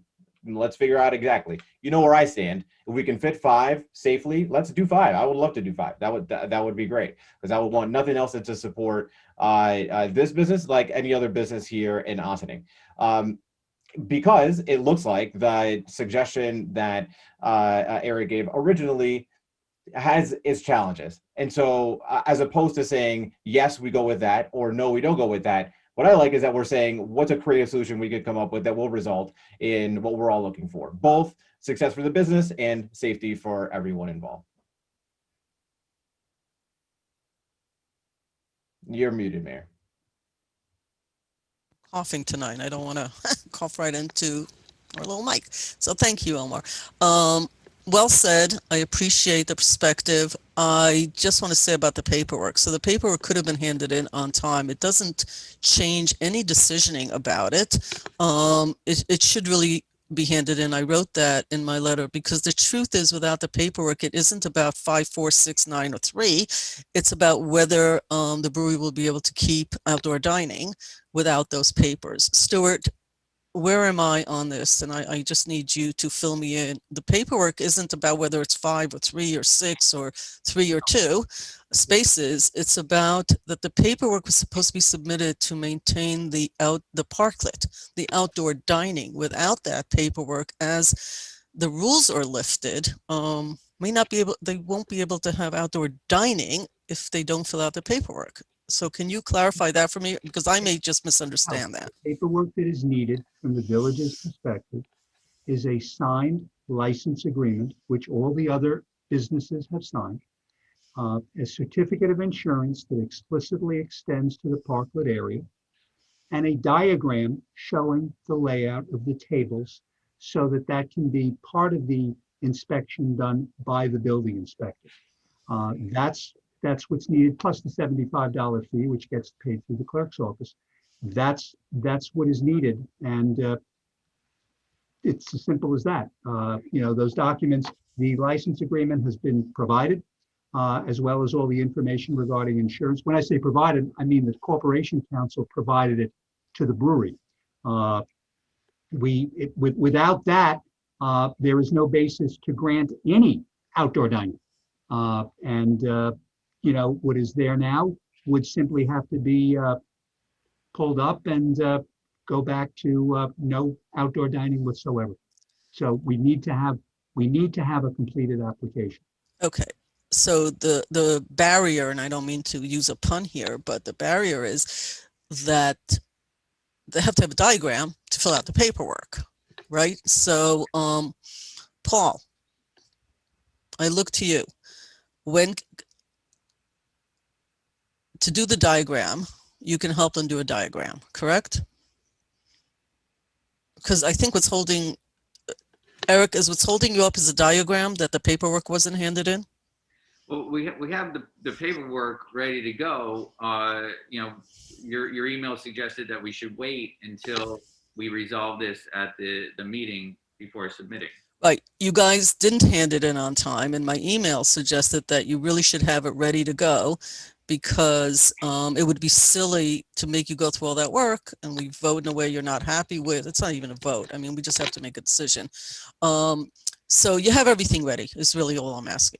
Okay, that's all. I just want to, because I don't know, extension or not, sure, if you need some more time, fine, within reason, because, we need to sort of settle this. Okay, Dana, any comments?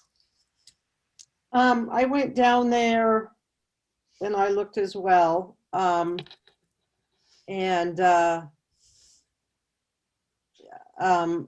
thought it was a reasonable request to at least have the same number of tables. I wasn't as familiar with some of the minutiae of how this much space was gotten on the sidewalk, and that was a result of an emergency order, and that it was, there's a lot of, stuff, but it seemed like a reasonable request to me. There was a lot of room.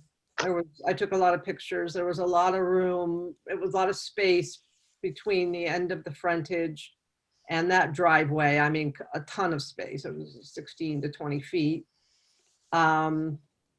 I can understand, the dismay to realize that you're going to lose a table when, everything is so tight. And I mean, the margins are just, slivers, right?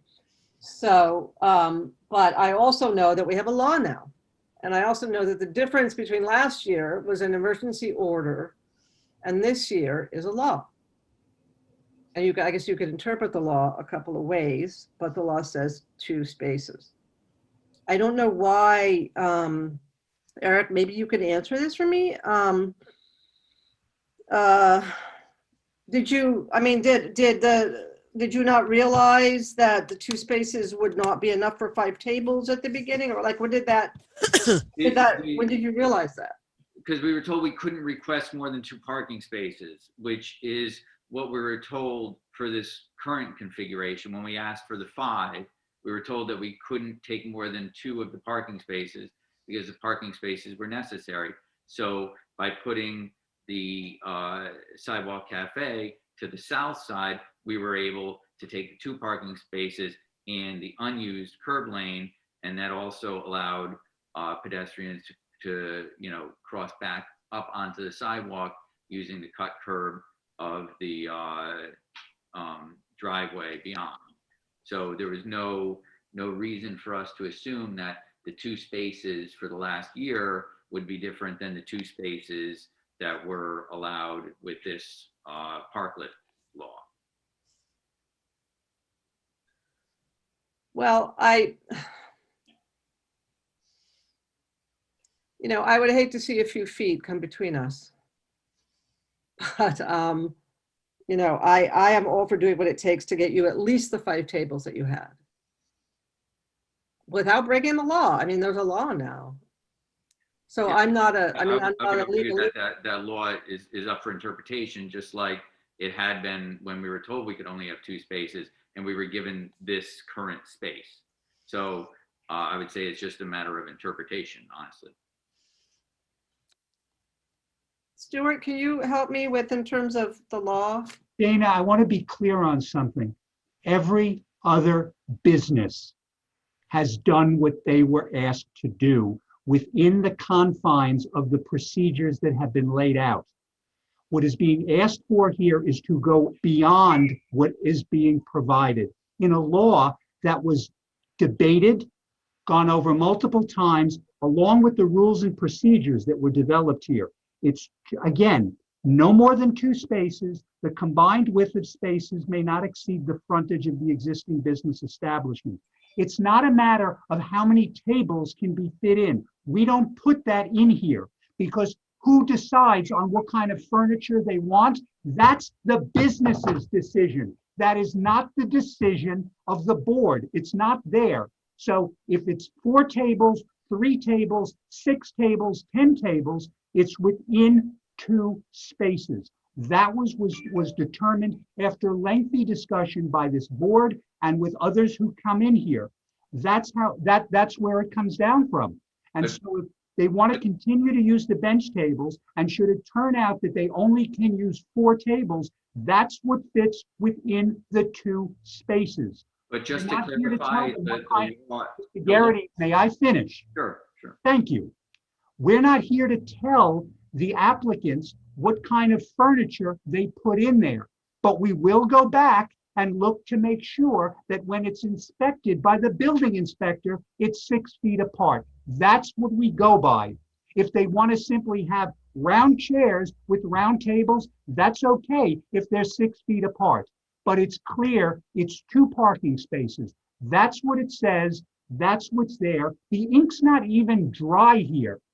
And it's 2 spaces.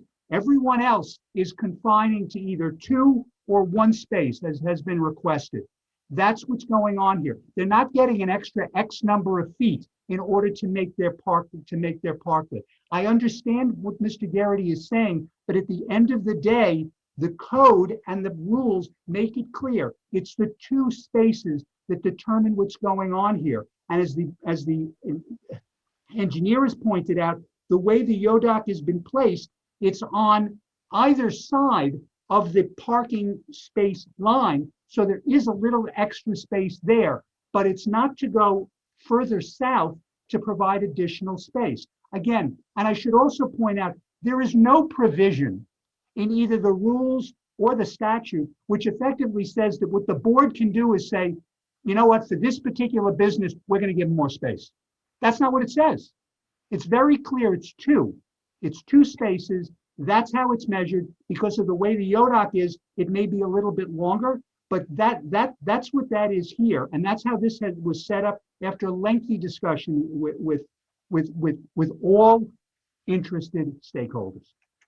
But just to clarify, the language as written says you can't request more than 2 spaces or exceed your frontage.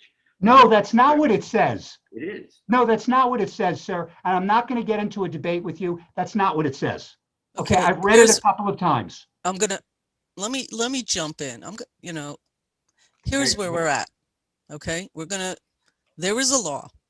The reason the attorney is getting angry is because sometimes we come here to these meetings and we discuss laws because they're outdated. This was just done, literally in the history of this village minutes ago. And Mr. Garrity was involved in conversations about it, as was any member of the public. All of this could have been discussed. The law, the ink literally has just been dried. All of this has been done. Laws are written in a way that are very specific. And it is true, the furniture can be changed to accommodate. Many of the restaurants use different things. It's not about a couple of feet, with due respect to Trustee White. It's the same as when it says you go 30 miles in certain districts, it's 30 miles. It's not, I need to get to work so I can go 40, or I like to drive slowly, so it's 15. That's the law once you set it. And actually, in order to even do anything here tonight, we'd be breaking a law. Not something I really enjoy doing. Here's where I get 1 vote, and I don't even know what I'm talking about because there is no voting going on here. Unless somebody can convince me that there's a reason that we should break a law that we just wrote with the input of all the people, including Mr. Garrity, not up for interpretation. We just wrote this and our attorney interprets the law. If there's a way to have the same number of capacity, to me, it's about capacity. Choose different furniture, configure it differently find a solution. I applaud both you, Paul, and Joe. I'm sure this was not on your agenda for the whole week to go back and forth on this, but I am going to ask you, and it's not even my place because your boss should be asking you and not me. You seem to have done a lot of work.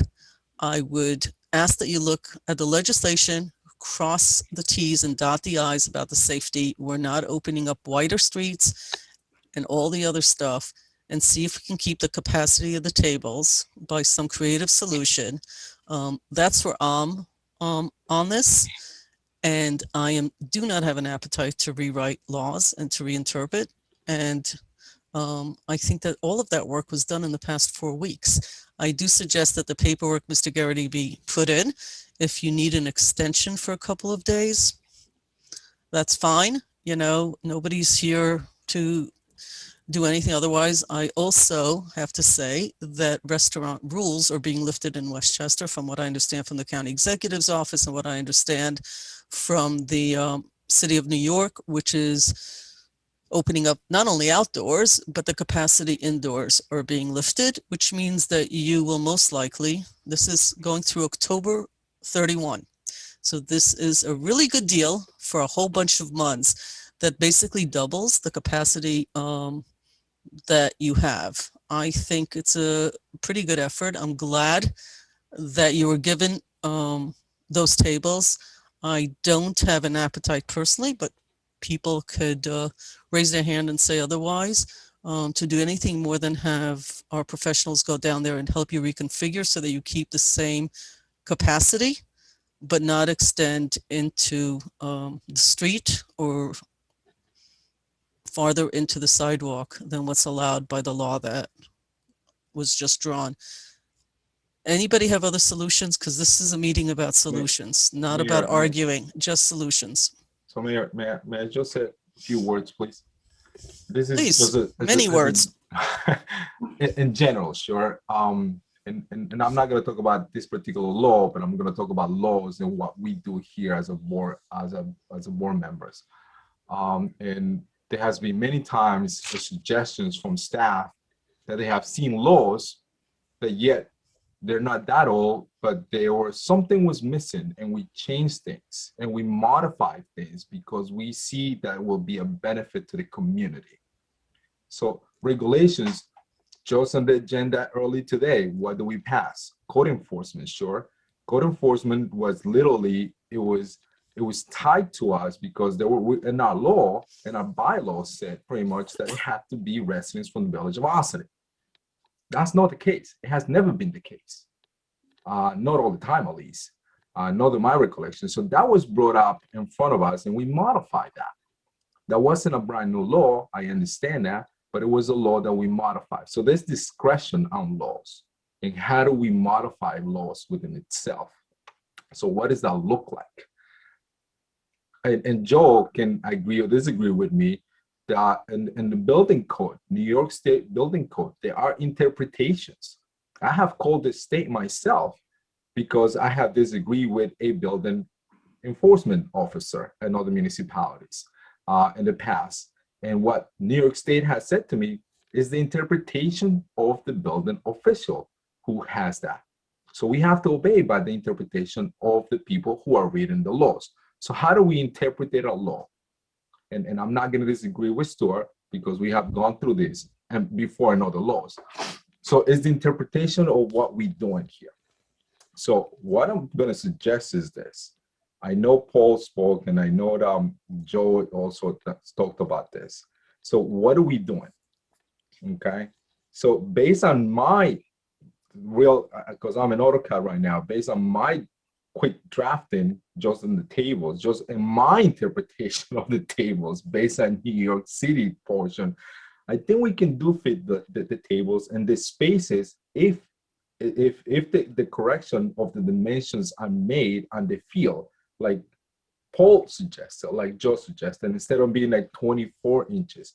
So look, sometimes laws are in the interpretation of the beholder in a way. So I don't want to break the laws. I hate breaking the laws. I done maybe a stop sign, I got speeding tickets at some point, you know. I hate Don't because I don't have to pay admit for too the money. much, Manny. Yeah. You're in a public Right. meeting. Don't admit That too was, much. that was years ago. Now my wife and my daughter says you're going too slow, Dad, and so I was like, yes, okay, I take my time now. But see, situations like that, I think we have to interpret the law and not break the law. So what does that mean? It's common sense half of the time, sure, and that's what we are. We're all humans. We have to have common sense on things. Not only that, but we have to keep in mind that this law was made to help businesses, because all local businesses, as we've seen, they've been struggling for over a year now. This is not right now that this law that we pass is not a permanent law. It's a temporary law. So as a temporary law is a temporary solution, is a patch for a business. So what does that look like? Dana was talking about, so a meeting that, Maddie and Karen went this week in regards to local businesses and what is the future of local businesses. So what are we trying to accomplish here? We want to help businesses, and I'm not going to refer to the business that is in front of us. I'm talking about in general, sure. What is the message that we are trying to accomplish? And how do we do that? By discretion, by using common sense sometimes. I'm not saying that we have to break the law. I'm not talking about giving them another parking space just to fit the 5 tables because of the distances in between the tables. They exceed the minimum requirements or they're not. I'm not saying that. But what I want to make sure is tomorrow when Paul and Joe goes back to make sure we verify this situation. Because we want to improve. We want to improve what we're talking about. And I don't doubt the capacity of Paul. I have a lot of respect for Paul and Joe. I have a lot of respect for all the people in the village that they do all this amazing work for us. But I want to make sure that when we say something, we're going to accomplish that. And I think that's the goal. To me, that's the goal. How do we accomplish something? I mean, it's not about the 5 tables, not about 6 tables, not about 4 tables. It's about accomplishing the goal that we are here to help, not just the residents, but also the business owners in here. Because sometimes business owners are not residents for the village. But we want to help them because they're here. They help our community. So again, that's where I don't know if that is even an answer, but I think again, we have to keep in mind, this is a temporary law, temporary solution that we are trying to help businesses that were hurt for over a year. Not just this business, but for all the businesses. I think in a different way, you said what I did, which is we have a professional staff. We have a law that was just passed with input from members of the community that are directly affected by it. If you could fit the same capacity, if it requires Mr. Gary to change furniture, he could do that. If you can't do it, you will reach a solution. Paul and Joe, let's talk about timing, please, so this doesn't go on forever, please. So paperwork, Mr. Gary says he's got that all lined up. You're going to go down. I don't know what your plans are for tomorrow. Somebody give me a reasonable, you're raising your hand, Paul. Okay. So Joe and I are texting on the side here, and around 11 o'clock, because I have a meeting prior to that, we're going to meet down there. We're going to reinforce the measurements as we presented tonight. Okay. To make sure Joe is going to reinforce that the tables as they're laid out now will fit within those measurements. Okay. We'll relay that information to Mr. Garrity so he can superpose it onto his application plan detail. Okay. That's part of the application. So, okay. The rest of the application can come in, and our concurrence with the plan will be verbally given to him, sometime around noon tomorrow. I'm shooting for with Joe. I was thinking a day or two. I wasn't actually literally asking if you're available, at what time you're available tomorrow. We can turn this over very quickly. Okay. All right. So once you get the schematic, by allowing him to have the goal is capacity. It is not about taking up more space. It's about capacity, because that seems to me to be the metric that was designed here. And I appreciate Deputy Mayor Quesada talking about temporary. So temporary sometimes sounds negative. Actually, it's a pretty long period of time. It carries everybody. given the weather conditions in this part of the country, carries you all the way through the fall, all the way through all the seasons, the summer and all the season, and then it will come to an end. That's the goal. And I don't know what the seating will be outdoors, so I'm saying it on the public record now, because some places, restaurants are different than breweries. Breweries are oftentimes seen as bars, sometimes seen as restaurants. They vary, they're a hybrid. Different states have different rules. But generally speaking, I think this is fair and involved, and it will come to an end as well. And then we will be looking at sidewalk cafes and going back to where we were or making decisions then. We just have to sort of put that in a tickler file. Mr. Garrity, if they're going down there tomorrow, when can you have the paperwork into the village? I could have it in tomorrow. Okay, I you can have it in Friday. I don't think this is not like a racetrack here. I just want to make sure I understand correctly that the concept now is to work with the current social distancing parameters and take what we have currently, the 5 tables, and make sure that we could fit them in and make the board or whatever the 5 tables would fit properly within the social distancing parameters. Is that what we're The concept is that we're not changing the law. We have 2 people who work in the village who have been down there and said they believe that, as was explained, they believe that 5 tables can fit in. Another creative solution would be that you may want to get a table or 2 that may be narrower or different. I don't know, but they believe that you could fit your tables the way they've configured it. I have no reason to doubt them. And as long as they can figure that out, then you have your capacity and we stay within the law, which is what it was designed to do. We're not changing the law. I would also say that the next time you see a car parked where it shouldn't be parked, you should call the police across the street and have it towed, because nobody should be parked there and nobody should be sitting there and nobody should be standing there. That's not a place of safety. And that's what should be done on that spot. It should be left the way it is. So do you need tomorrow? Do you need to close of business Friday, like 4 o'clock on Friday, so they know to expect it from you to get the paperwork? Or it doesn't really matter, when they're done, you've got everything ready to go?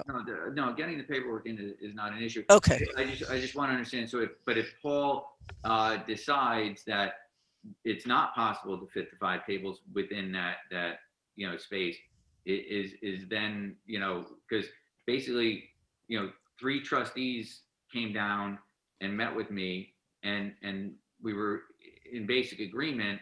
And I understand that there was talk about breaking laws. I don't see this as breaking any law, because the trustees are the ones that create law. So with all due respect, I let us not go down this path. 3 trustees did not say it was okay. 3 trustees said very clearly that they're not experts in it. They believe it could be done. 3 trustees do not vote on a curb about an existing law. 3 trustees did not agree. What 3 trustees said today, very clearly, is that they would like to make this happen, that based on their knowledge, and the mayor was there too, just not with you, and I have safety issues. I have no knowledge about how to put things into a parklet. That is not something I'm an expert in. So I don't want to have a public meeting in a legislative session that anybody implies that 3 trustees agreed and said that you could have more space, because that implies that 3 trustees voted on something, and they did not vote, nor did they approve anything. They could tell me otherwise, but that is not what I heard them say. Well, I mean, it's not really. Mayor, may I add one point? It's not my position to say you could have more space. It's not mine. That's not possible for me to do. I mean, I can hear an argument and I can say that sounds reasonable, but I can't say, yeah, sure, have more space. It's not within my purview. It's not possible for me to do that. So I don't want to sit. Yeah, I'm sorry, Paul, go ahead. So to address Mr. Garrity's concerns about what may or may not happen, let's just, let's all maintain our cautious optimism. And when we go down there and lay it out tomorrow, I think Joe and I will figure it out. within the legislation. As far as the procedural comment, where he referenced if Mr. Frioli feels the tables can and cannot fit with COVID restrictions. So all applicants know, and so the public knows, the COVID and the layout enforcement is a facet of the building inspector, just as it is for the cafe permit. So anybody interested, or the ones that have already submitted, do submit to the clerk's office for the agreement. It goes upstairs for the license agreement because they are in the right of way, and the layout goes as through the cafe permits to the building inspector for that inspection. My involvement here really was the the coordination of the right of way protection measures to suit whatever was submitted. But if I met the main reason I want to chime in is because the gang is all here. We need to make sure, because we do want to get it done as expeditiously as possible, because I do believe the paperwork is going to be submitted as expeditiously as possible and be approved as expeditiously as possible if everything is crossed and dotted. The difference with Mr. Garrity's installation is we cannot remove that barricade, pedestrian barricade detail, until he removes the material on the sidewalk to allow pedestrians to start using the sidewalk. Because once we set and do the return back to the curb, pedestrians will have no walk around. So we have to stay in concert there with when you plan on doing your work. But ultimately, because it's going to be tough to have you doing your work while pedestrians are crossing on your sidewalk, I would like to recommend tonight that once we figure out that you're going to fit your tables into whatever space we give you, let me say this, once we set in place what we're going to give you, your plan that gets approved can start working within that parklet once your application is approved. But I would suggest tonight that in advance of all that, you can start removing that barricade and taking your tables that are blocking the sidewalk now and moving them elsewhere on the sidewalk, or removing them completely from the sidewalk until the time that you can build into the parklet. Because we're going to set the parklet as soon as we are practical, can do it. If you're going to, I don't necessarily want to have crews waiting, to set it at the minute that you remove the barricade. It can't. It's not going to be as that's too perfect picture. That's not going to work that way. I'd rather have the sidewalk opened to pedestrian traffic again, and then we set the parklet. Okay, can I make a suggestion? This is well beyond a legislative session discussion. We have way crossed over, and I understand that we're all sitting here way beyond the purpose of legislative sessions. You guys could work it out. The capacity solution sounds like you could do it. We are going to stay within the law. The removal of what is there so pedestrians could walk by. To be clear, the sidewalk is a public sidewalk. Let's figure out how to allow the public to best use it, or if they can't use it, to best direct them how to go around it. All of that work, when is the final date? So when people drive by there, all of this will be completed in the opinions here, without any more discussion about the details of that, because that can be done offline. Ballpark figure, are we talking a week? What are we talking about? We're closed Mondays and Tuesdays, so those are always the best days for us to make a transition. Fair enough. Paul, is that a possibility? Okay, because obviously it's Mother's Day on Sunday. I'm sure that we don't want to disturb, possibilities of revenue on Mother's Day, and we don't want to do things on weekends, busy time. So Mondays and Tuesdays you're closed. So that would be, you guys can plan it. So by next week, all of this should be completed. And I think that's it. All the communication does not have to go to trustees. This is not even part of a legislative session. I think, Paul, you and the village manager, Joe, this is really within your bailiwick. Unless somebody disagrees, I think the conclusion here is the goal is capacity of consumers that could use same furniture, different layout, different furniture, different layout, indoor, outdoor, whatever you can come up with would make sense. And I do have to say though, Karen, that somewhere about 60 days before this law, which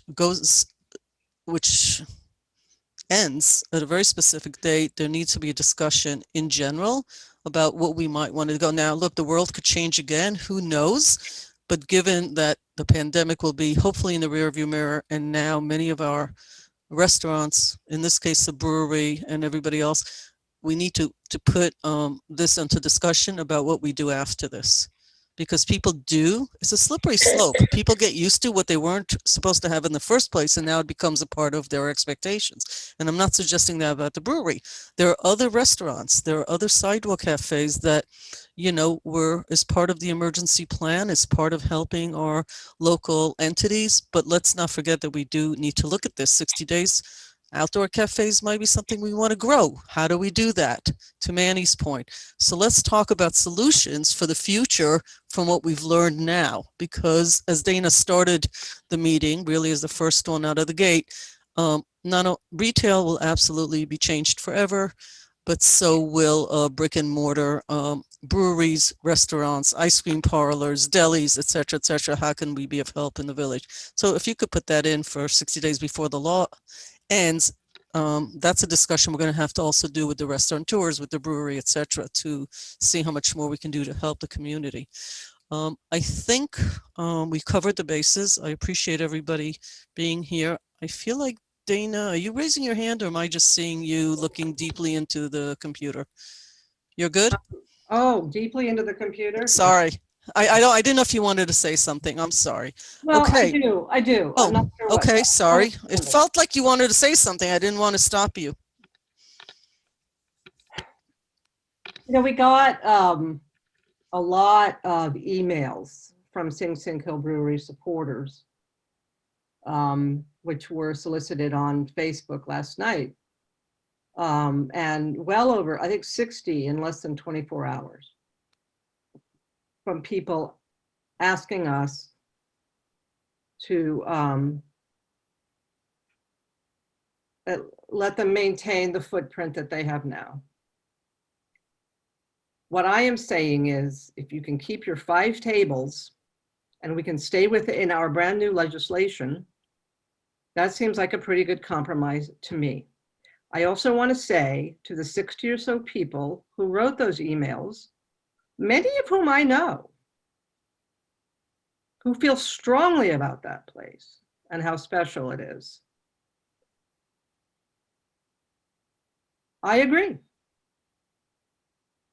And I want at least there to be the capacity that the brewery had in terms of number of tables. If it's not within the same footprint, is that the point? Or is the point the number of tables within the law that are socially distanced? Okay, it's a math problem. That is, so I enjoy the brewery too. People know that. I did a couple of trivia nights there when I was village historian. I know that what the brewery does and what other businesses have done is set a new standard in a lot of ways for sustainable businesses, marketing, outreach, event promotions, sponsorships. All these things have been amazing. I want the brewery here. I want us to do what we can do to help them survive and to thrive, as with all the businesses. But I understand that we wrote a law and that everybody here and that the stakeholders were involved in the creation of it. And I don't completely understand why we're being asked now to go and fiddle with it again. So what I'm going to say is, I appreciate what Paul and Joe were saying. I, wouldn't mind going down and watching the measurements myself. I mean, we all have tape measures, but there's got to be a way we can figure this out. And you know, it's a tough one. And this is all about that trial and error that they talked about in the webinar today. There has to be room for compromise. And I think we can find it. And I think we can really have a great summer. All of us together, we all have dreams, we have visions for what we think this village can achieve, what it can be, what its future can be. The only way we're going to make any of that happen is together. And I don't want to fight. I don't like it.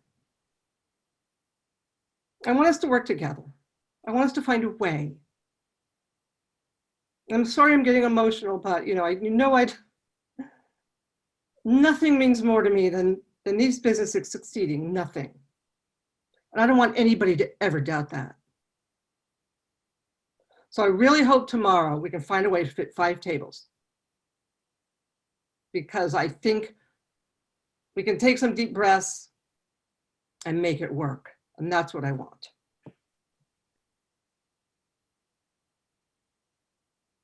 Thanks, Dana. I felt like you started it with the statements, and you're going to be the last one to speak.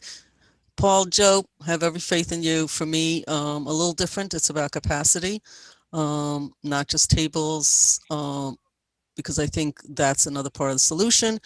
I think we are complete with the meeting today.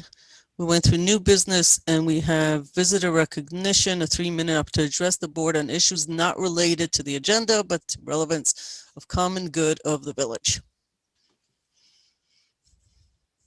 So if you want to ask the attendees if they want to speak, then I will time people. Also, I think you need to move Mr. Garrity out of the panelist. Yes, it's going to take me just a moment.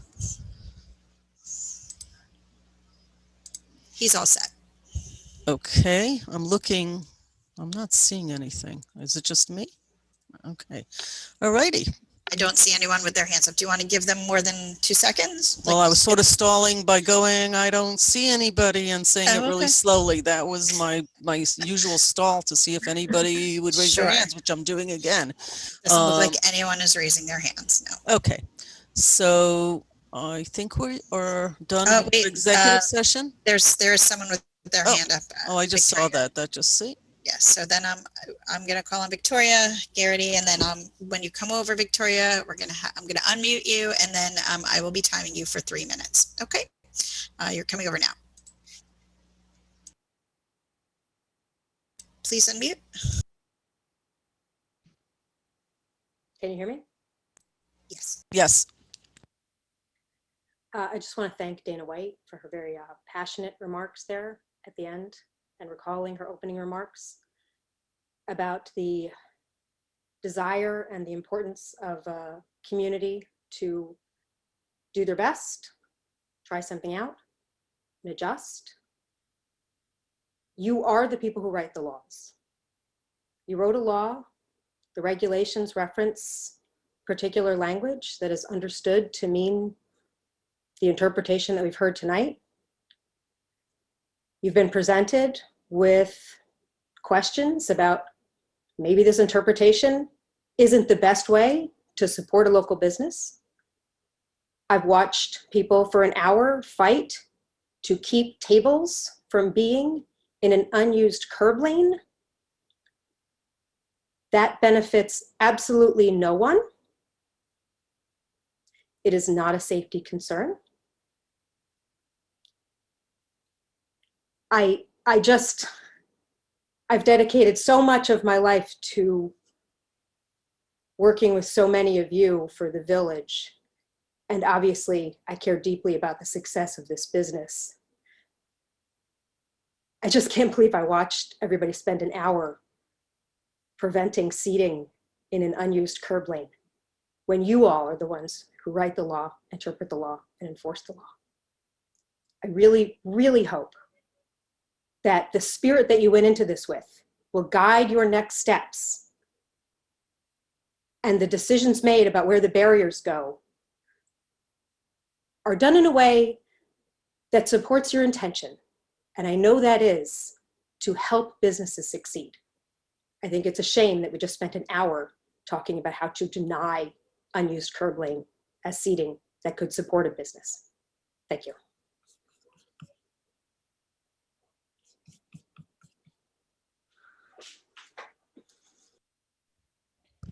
You muted, Mayor. Were you saying something?